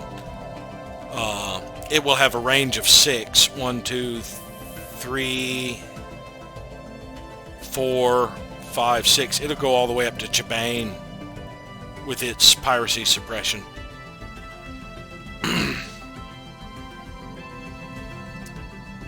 and all the way to Kahinis. And then there will be overlap between it and Kazoo. Kazoo will go 1, 2, 3, 4, 5, 6. Nimulin will be fairly well protected. Ship upgrades applied.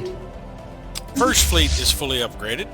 Don't have the alloys right now to level it. I forgot to check a reliquary earlier. Let's see what we get in this. A gun of unknown origin with the apparent trigger assembly removed. Nothing really out of that. Let's pull a few slots. Nothing. Nothing.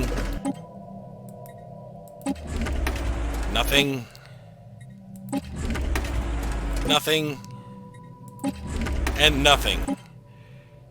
Let's see, how much coins do we have left? We still have 37,000 coins. We can play the slots again in a little bit. See if we can't get some alloys out of it.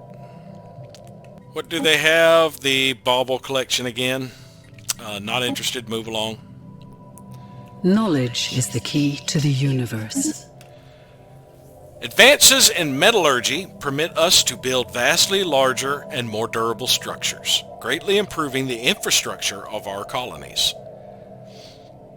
Durstill infrastructure. Now what do we have access to? The clone army, climate optimization stations, that's the food one, more habitability, modification, there it is, allows us to change the preferred planet type of a species through genetic modification.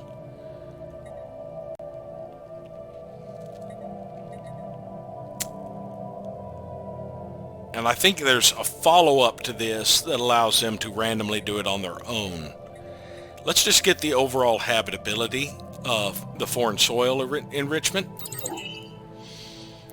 That will help us out quite a deal, since I've gotten rid of the gene clinics on most of my worlds.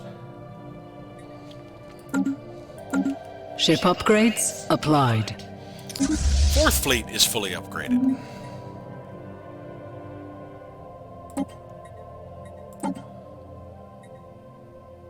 Yeah, and I could reinforce one cruiser right now. It needs 2 battleships and 3 destroyers. We only need 10,000 alloys to reinforce everything pretty much. That'll take quite a while gradually getting the alloys. But as our energy credits climb, we can turn around and just outright buy some alloys, or we could trade for some again. So I had neglected to do planetary prospecting on my 2 new worlds, although it really doesn't matter too much on this one since it's not going to be a actual colony. I'm reserving it as a resort world. Although if the planetary prospecting turns up like multiple refinery things, like where I could put like 2 or 3 gas wells or something on it, I may have to say screw having a resort world. So we've got our next to last ring world done.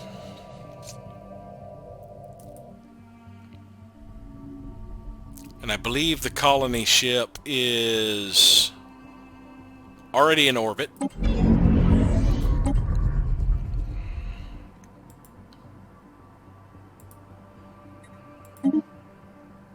Shouldn't take too long to colonize that world. Now that does free up so that I can at least see. Alright, 5,000 alloys is what I would need.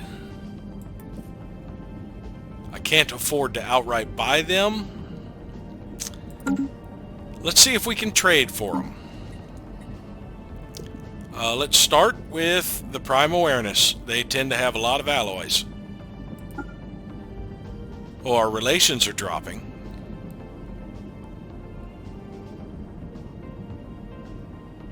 Huh.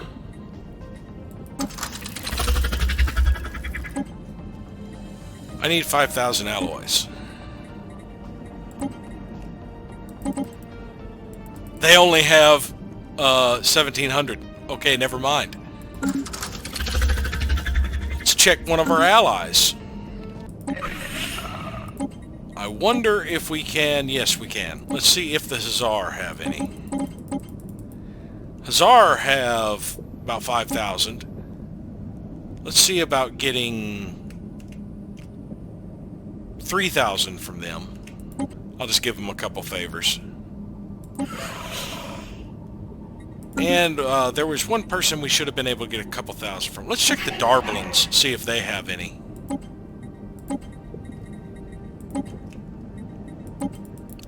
They've got 86 alloys. So, yeah, they're out. I think the Fire Tribes had about 1,000 or 2. They won't trade 2,000, but we can get 1,000 from them. Let's go ahead. We can't give them any more favors, I don't think. Let's see if they want a little bit of dark matter.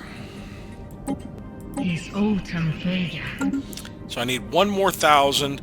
Actually, by the time I get those deals, I'll have that other 1,000 from, yeah, about a month, in about 2 months, I'll have that other 1,000. So let's just leave those deals out there and just let that come through, and then we will start building that probably next episode. Yeah, because by January, we should have both of those trades come through. A new world of opportunities awaits. As well as have the extra 1,000 just built up. Alright, that's going to take about a year.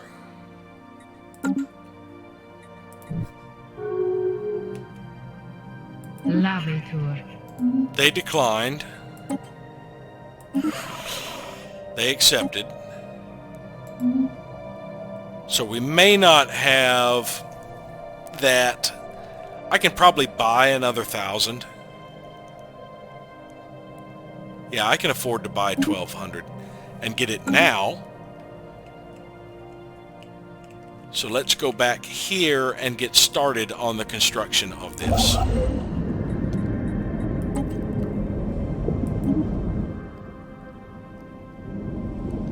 Alright, so we have to build it in orbit of a planet. There's only one planet in this system. We'll get the sensor array started over this barren world that was otherwise useless.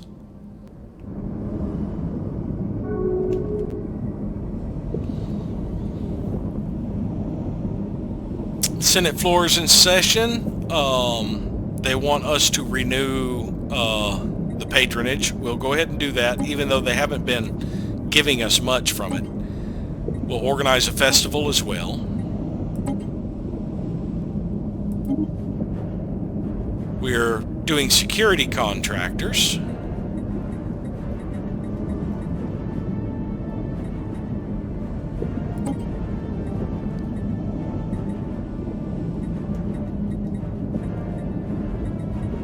We'll go ahead and support the other sanctions. The diplomats of empires ignore galactic laws, should be firmly but politely shunned. That's the only one I think I hadn't been supporting. I'm not that interested in administrative insight. It does give a ethics attraction toward my fanatic ethics, but I'm not that interested in it, and regulated growth hurts me with the empire size from systems. So yeah, there's a whole bunch of support here. Hell, I've got, apart from like the prime awareness, I have nearly double anybody else's. Now, the other things we need to remember to do is we need to go to the conglomerated scrappers.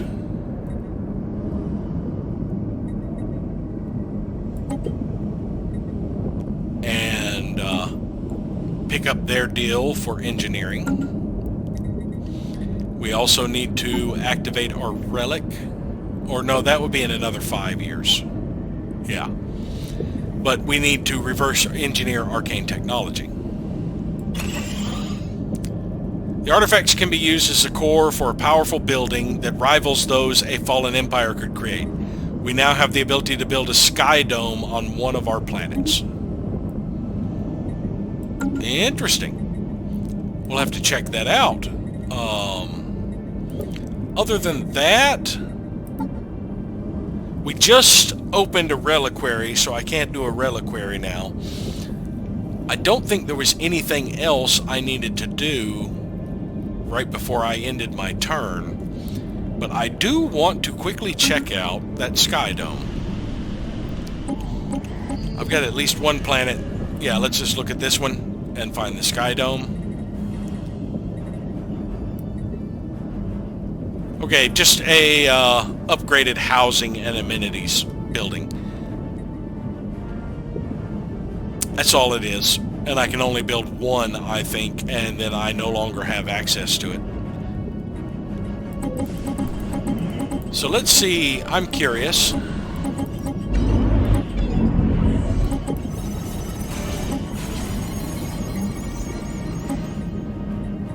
Yes, we can build them on habitats. So if I get a research habitat, that would free, or a mining habitat, that would free up me having to use a district for either housing or leisure. Because that provides housing and amenities, a huge chunk of it. So that will be useful on a later habitat that we build. I think the next habitat we were going to build was in Caravan. Yeah, that one. That would be a useful one for there, because that's probably going to be a mining one, and I could use the minerals. But it's been another 5 years. So thank you all for watching, and we'll see you next time.